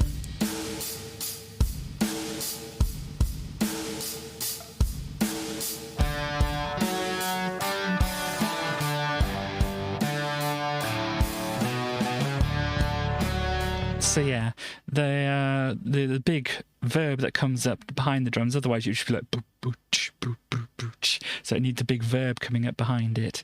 That is what this is going to, and then the automation just rises up as it gets to that point. So it just brings it up for that point and then drops it back down again for the rest of the song. Also, interesting thing, the whole that dear was actually partially me actually playing and partially a sample instrument, you know, playing that same line, just kind of played at the same time, so they kind of like layer up interestingly. But yeah, we got that in the huge drums. This is where it's like obviously putting out into here, and it usually isn't all the way up or all the way playing until it needs to, and that has a compressor on it as well. It should have a verb on it, but yeah, definitely got a compressor on it. It should have a reverb on it, but I don't know, maybe it outputs again, because this is the routing. It gets an input but doesn't, I don't know, it should have. It's possibly just not showing up on here anyhow. But yeah, I think that has the verb on, and then we have also the bass, which has a little bit of reverb on its own, because you can like send them all out to individual tracks for some reverb, or you can just like do them specifically for each track. Obviously I decided here that I wanted it just on its own, because you know, different tracks need different or different instruments need different treatment depending on what you're going, and to make it sound a bit more you know, louder and stuff like that. We've got the compressor on there again. The guitars, this is a folder for all these other guitar tracks. So all these guitar tracks are feeding into this one, and just adding the reverb onto each of these ones. If we go across here, I can see as some of the guitars have Guitar Rig. Some of these were distorted and some of them weren't distorted. This one is an automatic double tracking plugin, which basically, if it takes a mono track, makes it stereo and delays one of them, so you get like a stereo spread effect, which is very useful to just have a plugin to say, put it on, and it automatically does it for you. Otherwise, normal double tracking is just playing the same part twice, and then obviously the minuscule differences you make between each of the performances, you know, just makes it sound more stereo and such like that. But then you can kind of cheat it by, you know, making it stereo and then delaying one of them. Because if you just make it stereo and play the same sound in both ears, you basically make it mono again, because it's the same sound in both ears, and that's the way it works. So you got to put it to different, like to left and right, and then delay one of them, so you're getting that just slight difference, which is good for making a good fuller sound, more stereo and stuff like that. There's other plugins which can do more stereoizing stuff, which are more fancy stuff, but that's a very simple way of doing it, just adding a delay to one of the sides. Some more guitar rig on here. Some more contact, as I said. Part of that do do do do do do was just a MIDI instrument playing that, and then the other part was me playing it. Oh, this is the acoustic guitar, which didn't have much on it because obviously I did most of the processing I needed to do with it on the VG99, just recorded it straight in. It just goes through to that reverb at the end there, just to blend things in with the rest of the track all well. And then the melody piano is this mini grand, and this is just the other piano, the da da da da da da da da da da da da da da da da da da is this mini grand here as well. The vocals, as you see, this kind of goes off the side here. But they have Melodyne. Look at all this Melodyne on the tracks, an EQ on there as well. There's a bunch of other plugins on all these ones. Yeah, it's only showing 2 plugins here, so it's probably why the Verb isn't showing on this one, because it's just, you know, only showing 2 plugins and whatever. But yeah, this is all the vocals at the end, 4 different things, and you've got a reverb send at the end. So I didn't put the reverb on here, I just sent them each individually out there, because then you can vary the amount that you send through. So if you don't want one as reverby as another track, you can do that. You can, yeah, you get the same effect multiple different ways, but you know, it depends on what you want to do. But also this can kind of give an idea of what these things are. So the pianos is like this is basically this looping here in MIDI, and the in the background of the melody. I don't know if people notice that, but when you've got the me singing here, Feel sad and low, 'cause I got the piano going where as I well. wanted, and I also had a ball. Some of these things might get a bit lost. I know they're there, but people wouldn't necessarily know. But yeah, all these vocal tracks are obviously audio tracks. Over here, kind of like copied and pasted some of these and just make sure they all lined it up. Lined it up? Yeah, lined it up. That's the one. And yeah, you can see you can like fold these folders up a bit tighter. So these are the guitar tracks up here and such like that. Some of them are MIDI, but yeah, I think actually, yeah, I think the bass, obviously, because it would say if it was a MIDI instrument at the top here. So the bass was actually just recorded with my guitar going through the bass kind of function of the effects unit I have there. So yeah, it's that is some idea of how all this goes together. I tried colouring them to make them easier to see what was doing what, but obviously, as you can see, didn't colour all the tracks and whatever. But yeah, there we go for that. So I hope that's kind of given you an interesting insight. There's a cornucopia again into how things were. You know, got distracted a lot by some other things here. But yeah, I don't know. I got like 3.5 hours so far, but I don't know if there's anything particularly more that I want to do, unless people want to just hear some more bits and pieces of this sampler. Because that's not all that I've got available to me to make noises and things like that. As you all well know, I've shown some other things which are a lot of fun to make noises with as well. But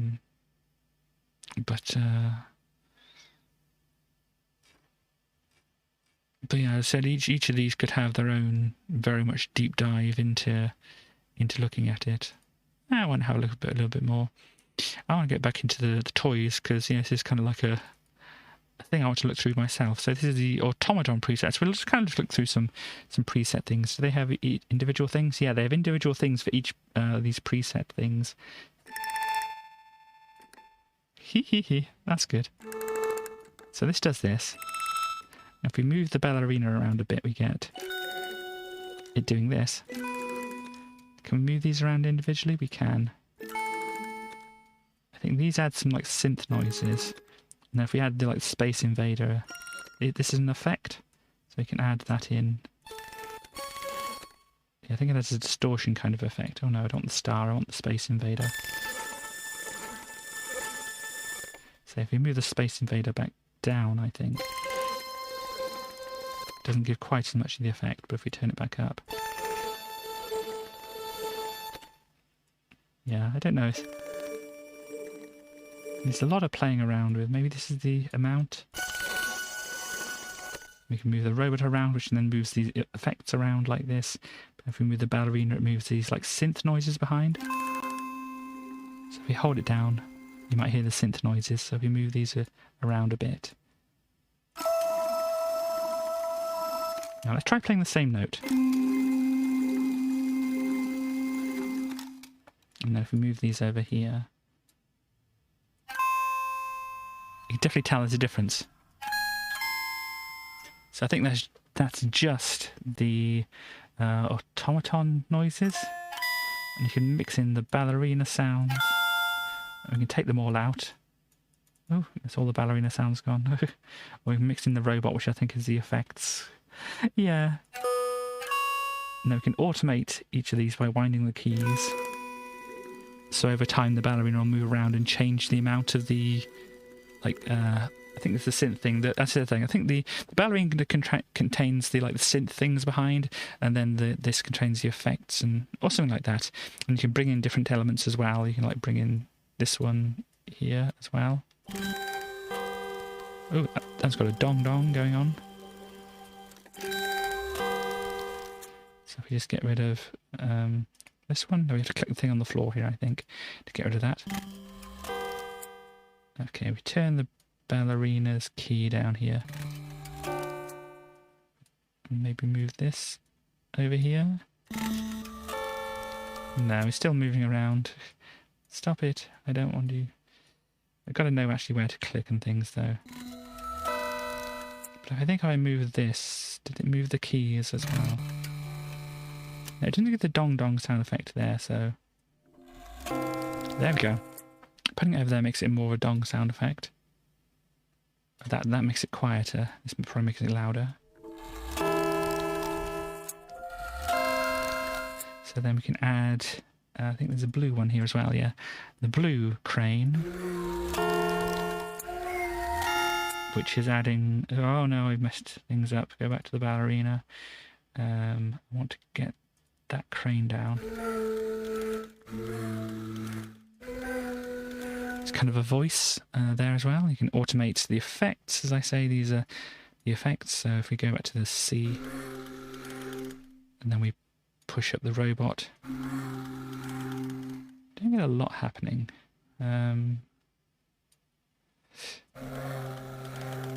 We got some envelopes as well. We can change some shapes of envelopes and things. Yeah, change the attack and decay. We can change our LFOs with the UFOs here, and we change, I think if you grab the beam, is it? Oh gosh, yeah, if you grab the beam it changes the LFO and drag it up and down to make it more wobbly.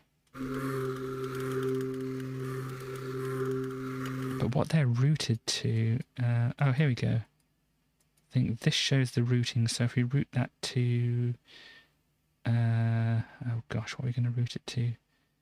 Sounds over here. So if we play things, it made a difference, definitely.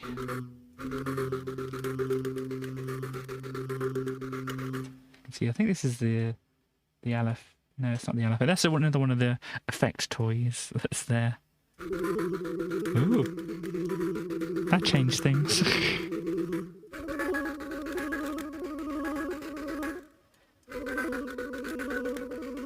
Got a bit Knight Ridery there.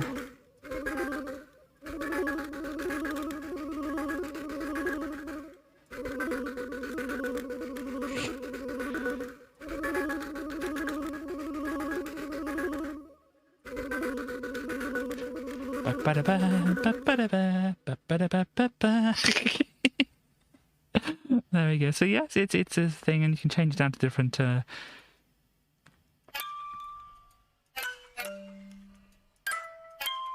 This is different. Just move around the things in the same thing. Go for creepy doll.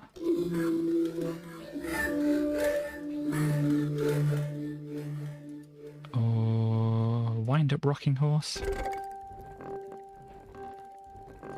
Oh, that's a very nice sound. Hear it just going.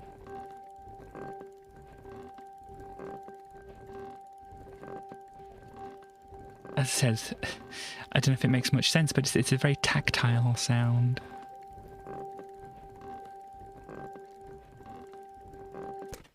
But yeah, so let's go. I think if you flick through here, it'll flick through the things on the side. Yeah, basement cowboys.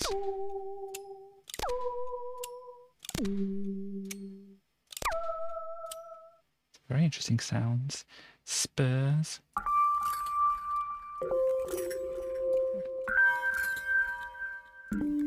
You can make a whole career out of this one instrument, just going through the different ones, playing around with the presets. I think you could do that. Pew Pew Space Cowboy. This has got an automation on something from one of these. Oh, this is an ADSR on one of these. This is how you set which envelope does what. Gosh, there's a lot to play around with this one. Bells.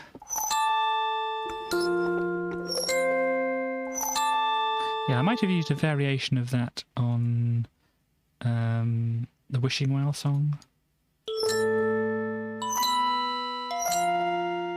I can't remember. Just some jingle bells.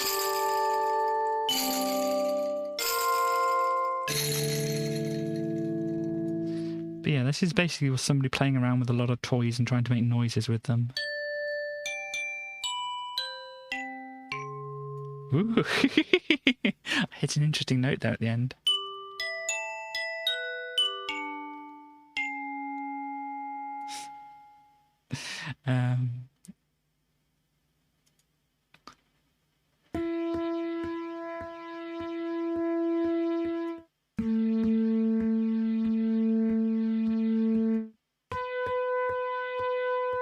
And just imagine those kind of sounds layering up with some other sounds as well. It could add some interesting textures to different things. What have we got? Bugs.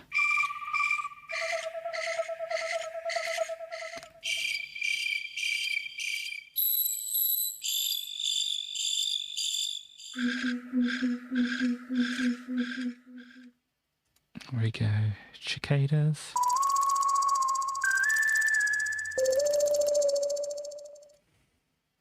Dragonfly.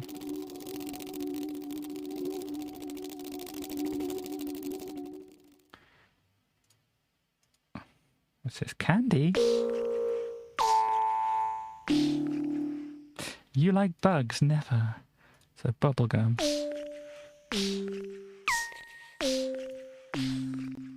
Is that like popping bubblegum in the background? Fizzy drink? Definitely a pouring a fizzy drink there.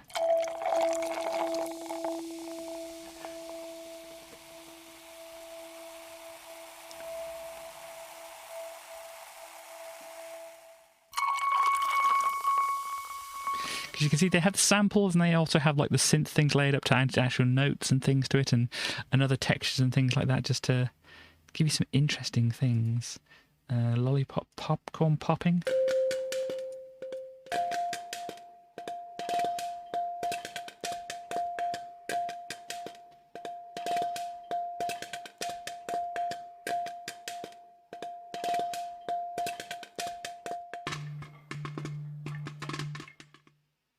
So yeah, you can do a lot with these things. The pop rocks, obviously somebody going with them in their mouth. Soda pop. Such an odd sound.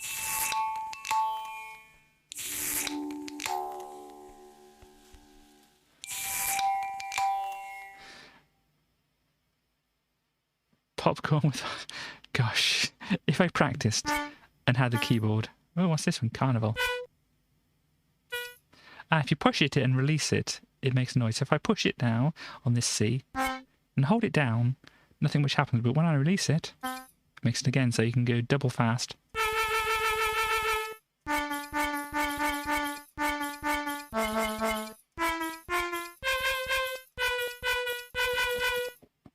It's called Carnival. Bursting balloons.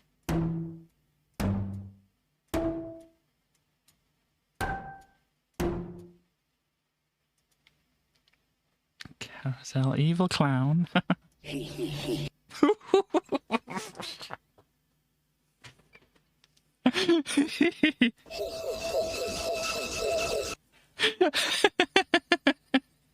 That's a very interesting instrument. Chemistry set. What else do we have here? Chemical reaction. Diethyl ether. Sounds like a console loading up, doesn't it?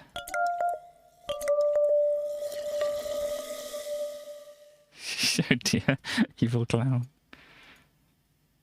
I suppose it's sublimating sulfur dioxide.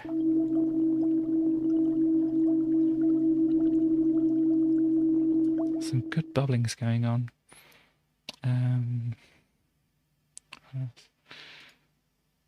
Constructor set.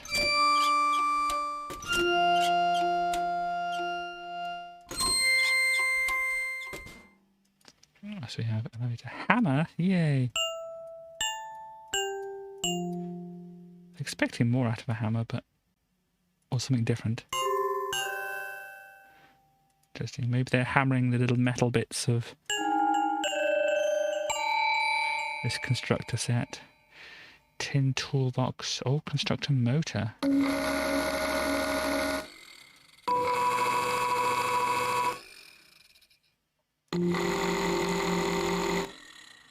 I like the wind down sound effect afterwards.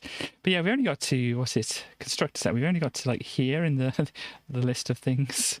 So let us go over here. Let's go to some ones. If anybody sees any ones they like the look of on the side here, I'm like the looking of pinball machine.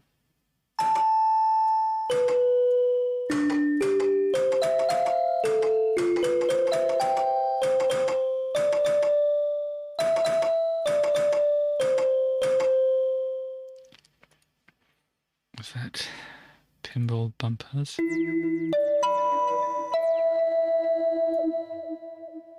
Maybe I'll just go for... that's what they're doing, yeah. So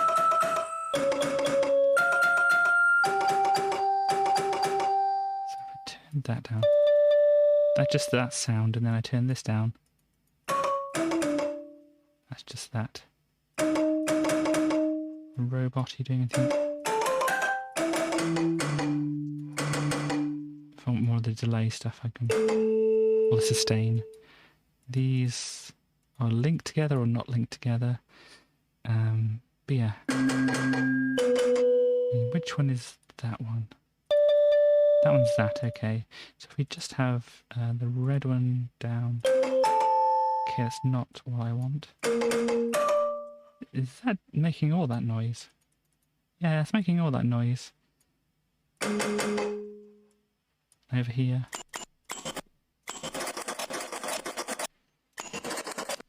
That made a different sound than I was expecting.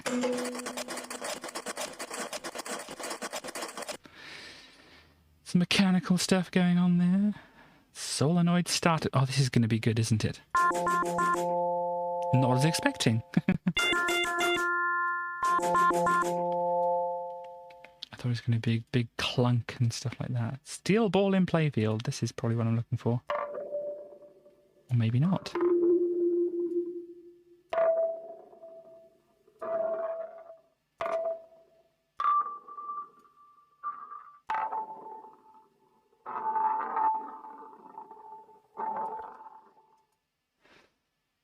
Spinner gravity wheel.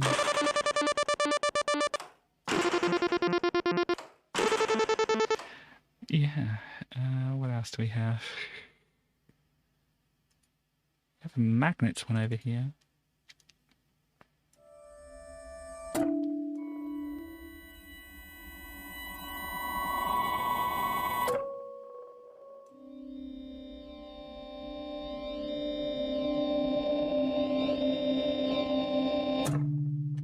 Definitely sounds like it's designed for horror movies, that one, doesn't it?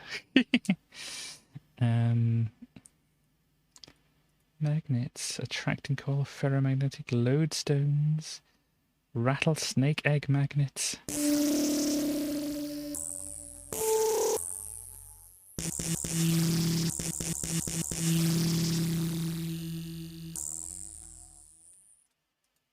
There's a 1 for that as well.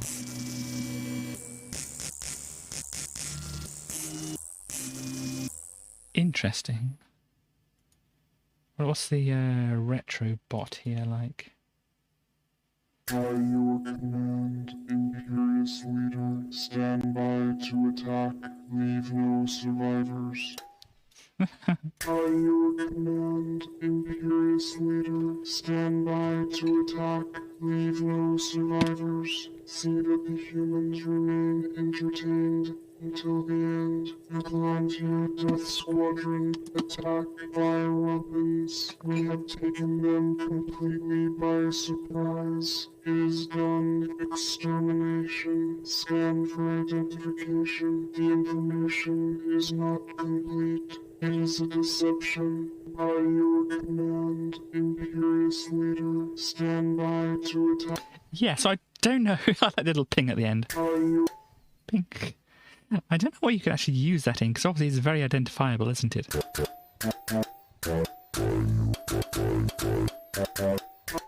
Unless you did like short bursts like that.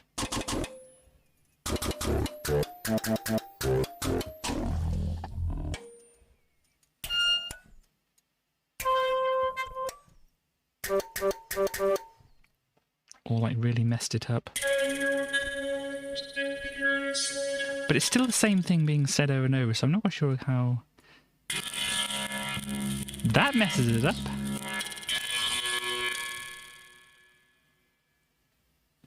I don't know what you're doing.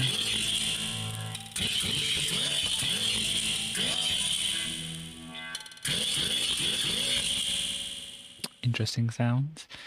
What do they do for... Oh, they don't have a Retrobot 2, so yeah, I don't know how much useful it is. Oh gosh, what did I do?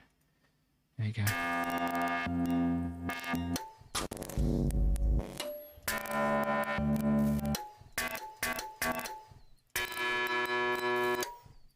What is the ping?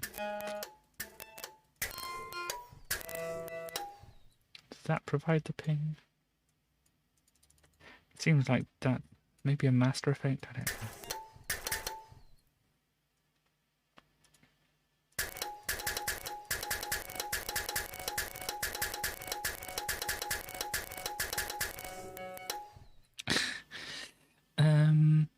Yeah, maybe one more and then I'll end things up.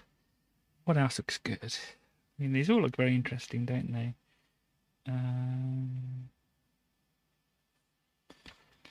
Let us go for...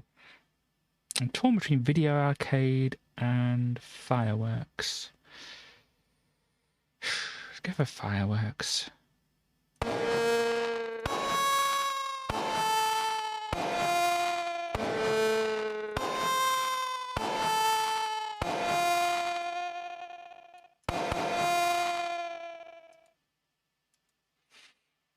Chinese New Year.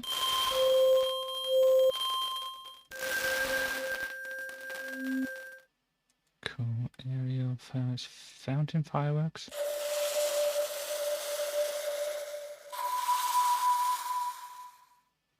Sinister fireworks, yeah. Okay, what do you think the M80 is going to sound like? Do you think this is going to be like just sinister, spooky, or just like boom?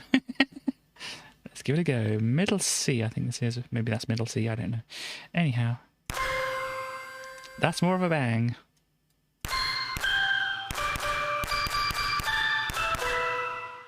Turn these down.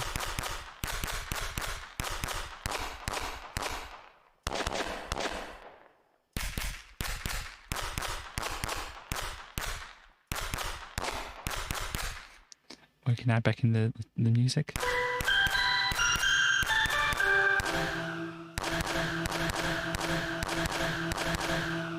It's interesting. They have a variation as well. Was not expecting that.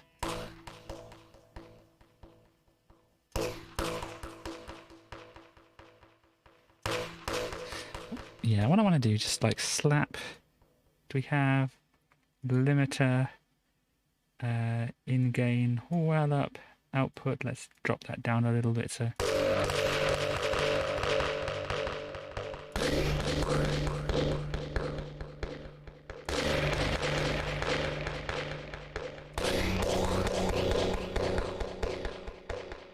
volume all the way from that. Move that across to there, or do I have to drop it onto that? No. Let's add another limiter. Just crank that up, drop that down. There we go, that's more what I wanted.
There we go. We can add more of the limiters if we want to. I want to just kind of drop in whatever this feedback compressor is, and then drop in another limiter. To then see if we do this, we turn all the gain up on that, turn the output down a little bit just so we're not clipping as well, and go back to the thing. Where's feedback? Does it say feedback compressor? Let's crank the input up, crank the output up.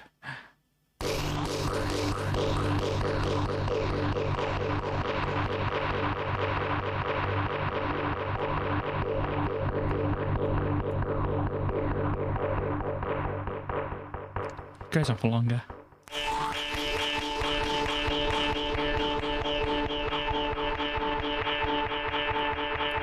And ideally what I'd do is just add a limiter to the end here.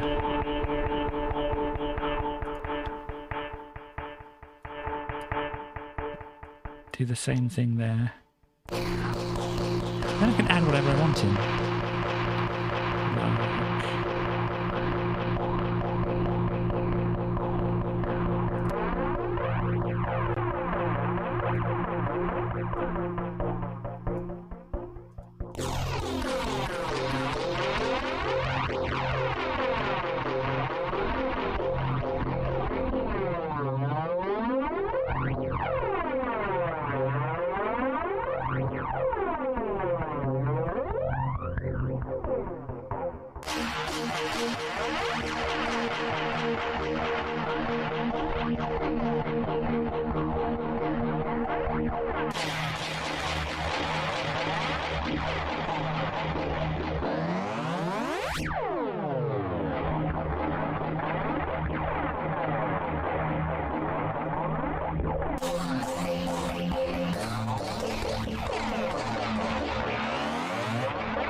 I don't think that one works quite as well.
Very interesting sound.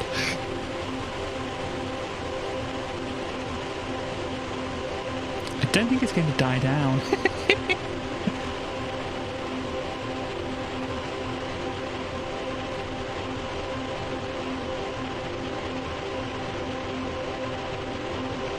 Gosh. Yeah, it's all going to the replica.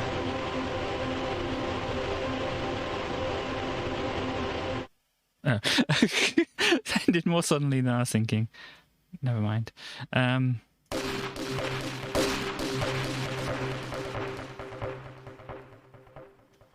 we go. That's a bit of an end for you. So I think that's probably enough playing around with things at the moment. I will quit out of that. So I hope you enjoyed the album at the start. I hope you enjoyed the messing around afterwards and talking about things and such like that. I think we should bring in our friend Tracy here just while... Hello! I ran out of things to say. That's okay. You've got a bit of hair on you and such like that. Thank you. So hello everybody, I hope you liked all the musics and stuff that was going on. That was a lot of fun, I think. Yay! Did you like it when I played the Magic Fairy during the whole thing? I think it was fun to play the Magic Fairy during the whole thing. It was very fun and everything. Yay! Tracy, take a breath a bit. Okay. just enthusiasm is good, but if you start to run out of breath, then it's not all that great, is it? Okay, that does sound like a good thing. Anyway, you got a question down here. What is your favourite song on the new album? Oh gosh, that's a very difficult one. I mean, I like the one where I got to play the Magic Fairy. Can you do the wings thing again? Okay, so it was like this. I'm a magic fairy, everybody. Woo! I've come in to create a spell. Way, wave the magic wand. Can you do the waving the wand thing? Yeah, okay. Wave the magic wand all over Katie, and she magically transforms. And then I go blip, blip, blip, blip, blip, blip, and fly away and stuff like that. It was very good. I liked it a lot. Oh yes, what was my favourite song on the album? Oh gosh. Well, there was that one. Yeah, because I was asking that one. I liked the one where I got to play the thing that was the Happy Never After. That was a lot of fun. But yeah, I like the one, the No Prince one. I mean, I think Katie was saying, I don't think people will notice the little horn thingy at the end that's kind of different. So do you want to play that and see? Yeah, we'll have a play of that. So if we do this, if we go over here. I'm gonna be there. I am the HRT fairy. So I think it comes just after this chorus. So it kind of stops and then the horns play something. So listen to the horns here. I'm gonna be there. Like that. That was the one I did. That was the one, the little there. That was pretty good. I am the HRT. Well, I can't actually bring HRT to everybody. That's the thing I can't actually promise, unfortunately. I would like to be able to bring HRT to everybody who wants it, and to add or cut off bits that people don't want or do want and stuff like that. But I am just a dinosaur without a medical practice, so I think they'd come down on me pretty fast. But in a fairy tale world, I am the HRT fairy, yes. There you go. I'm not a HRT fairy, but I play one on the internet. Yes, exactly. So there we go. I don't think we quite got the what was your favourite song here, so do you want to have a look and see if there's anything else here? I mean, I liked it when it got kind of calm with the boop boop boop boop boop boop boop boop boop boop boop thing going out there. There was a wishing well one, wasn't it? Yeah, that was the wishing well one. So you liked it? Yeah, it had very nice sound effects and things like that. Can you just play the start of that one? Okay, we'll just play the start of that one. There we go. I thought it wasn't going for the moment there. That's okay.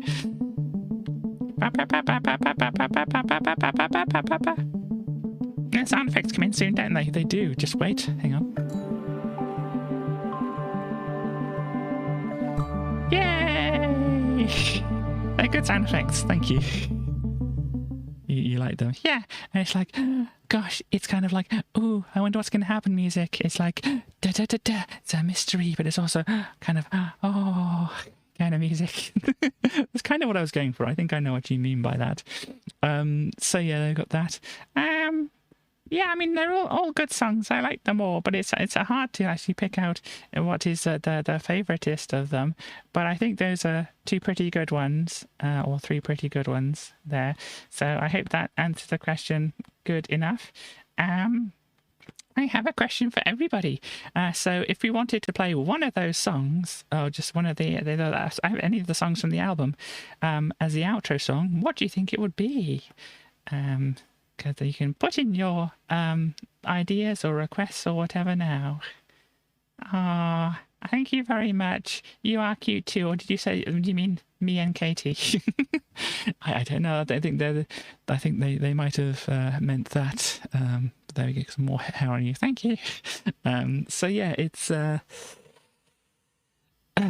it's good to like just finally say, ta-da! There it is. That is that done. I spent a long time on that. I mean, obviously, I didn't spend every waking hour on it. The last one, I was like, da once upon a time. That's a very long one, but I think for this special occasion, we can just play the whole thing, can't we? I think for this special occasion, we can play the whole one. So that's the request, the first request that came in. So we'll I think honour that one. Too like you, Tracy. Right, yes. And drink water. Should I drink water too? And Stars wants the final song as well. So hang on.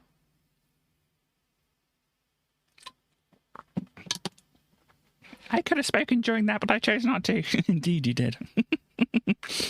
I'm an independent person of my own right. You are indeed. I don't need no person to speak for me. You don't indeed. Nope.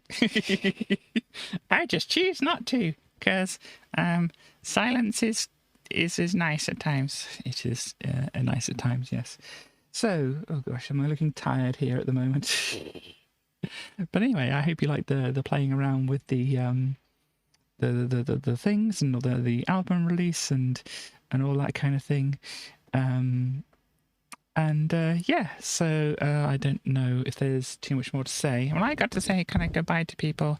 I don't think anybody else has any questions for me, so I think I'll say thank you for coming by, and I will say from myself, goodbye. Goodbye, everybody. See you maybe on Sunday or something like that. Bye. There we go. That's from Tracy. So yeah. Gosh. Where's my pointer? So browser. We got that up, but we want to look at the schedules. I don't know if Stars is considering streaming tomorrow, because it is Friday, isn't it? Yeah. I don't know if Stars is considering streaming tomorrow or not, but if she is, then this is the time in GMT. Actually, it's BST, isn't it? No, it'd still be, because yeah, the clocks are changing on Sunday. So yeah, from the next stream, it might be like off by an hour. I'm not doing the brain calculations to figure out exactly at the moment which way it'll be off by an hour. But on Sunday, it'll be off by an hour to people who don't change their clocks at the same time. You'll have to see. Okay, that's fine. Obviously, keep an eye on Stars Discord if you want to do that. If you want to know where Stars Discord is, I don't have a handy link to it, but I do have a handy link to her channel, and maybe she's got it linked there. I don't know. But I need a Star transmission, and I should hopefully be back on Sunday and stuff like that. I'm doing some Minecraft. I can actually show Starly the thing I made for her. It was like a birthday present, which her birthday present was Rico. Actually, you were talking. We didn't actually go into any discussion about if we wanted to do like a Halloween kind of thing. So maybe I won't be doing Sunday if you want to do a Halloween thing, or maybe if you're not doing that. But then obviously Star, you'll have to wait more before she sees her. The thing that I made for her, unless she does another stream herself or whatever. I don't know. We'll have to talk about that. Reminder to talk about that. When do you want to do that? still or not, whether you want to do your own Sunday Halloween stream, because that's what we've got on Sunday. And a reminder, as I said, that is when things will... There we go. Thank you, Stars. That is when clocks will be changing here in the UK. If they don't change where you are, then they'll be off until your clocks do change, unless they don't change. Starly may take your Saturday slot. Okay. Well, let me know, because show at the moment... Yeah, at the moment, shall I assume that I'm doing Sunday? And if you tell me different, I'll let people know in Discord. Yeah? I think that's a sensible way to go about it. Okay. So there is that, and gosh, what is going on here? That's a thing. Right. I'm getting distracted by things.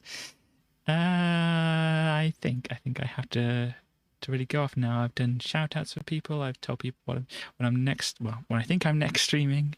Is there anything else I need to do here? I think that's basically about it, isn't it?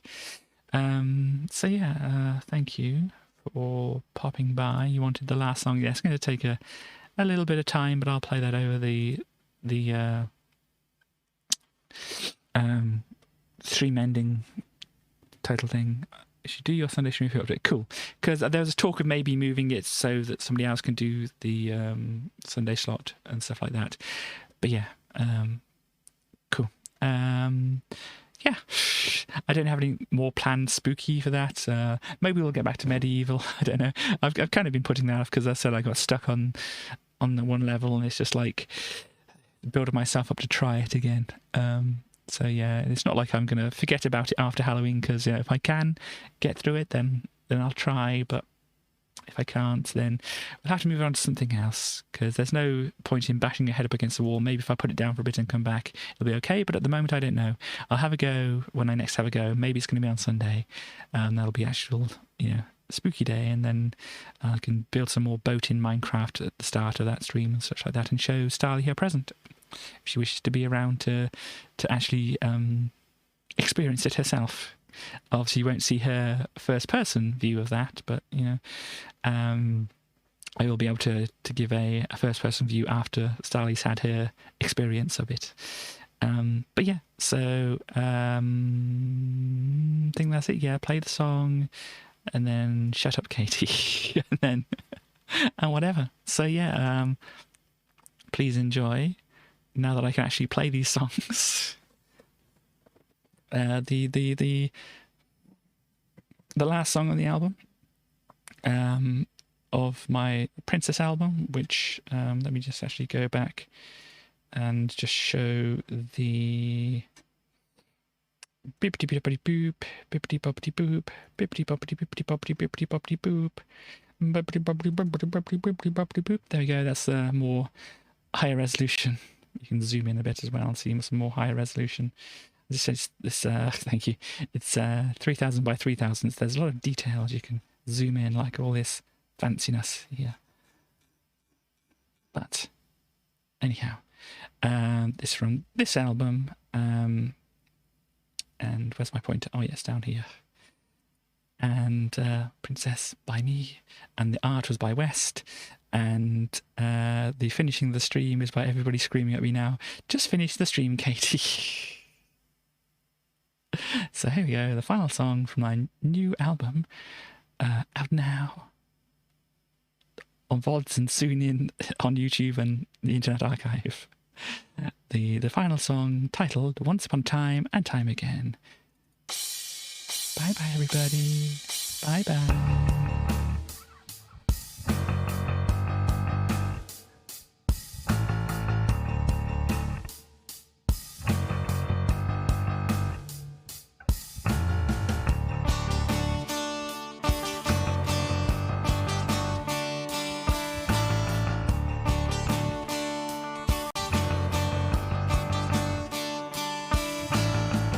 This is not my happy ending, but I won't feel sad at all, 'cause I got to where I wanted, and I also had a ball. Ever after, there'll be laughter. This isn't where the story ends, 'cause I know just who I am now, and I know who are my friends. Story after story, this is how it goes. Happy ever after, that nobody knows. This is not the start and this is not the end. Once upon a time and time again.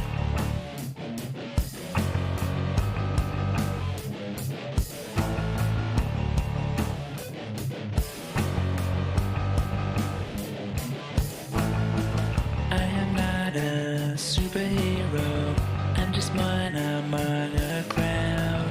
Anybody can be awesome, you can be you, it's allowed. When you do it, you'll get through it.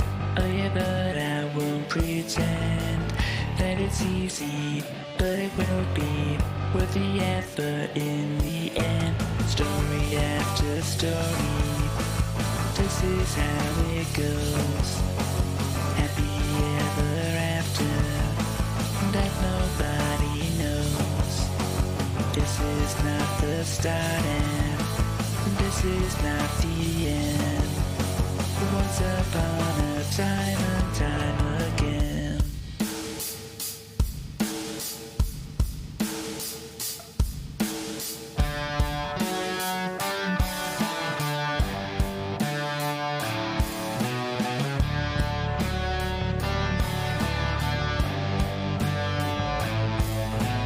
Once upon a time and time again.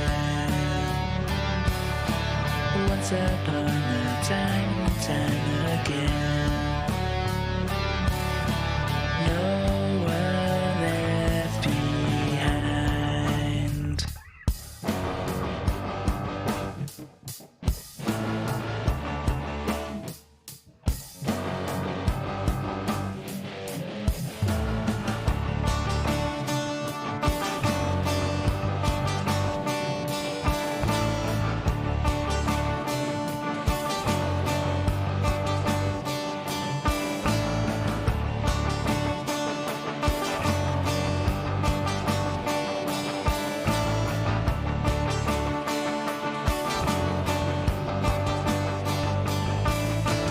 Once you've told your story, then you start again.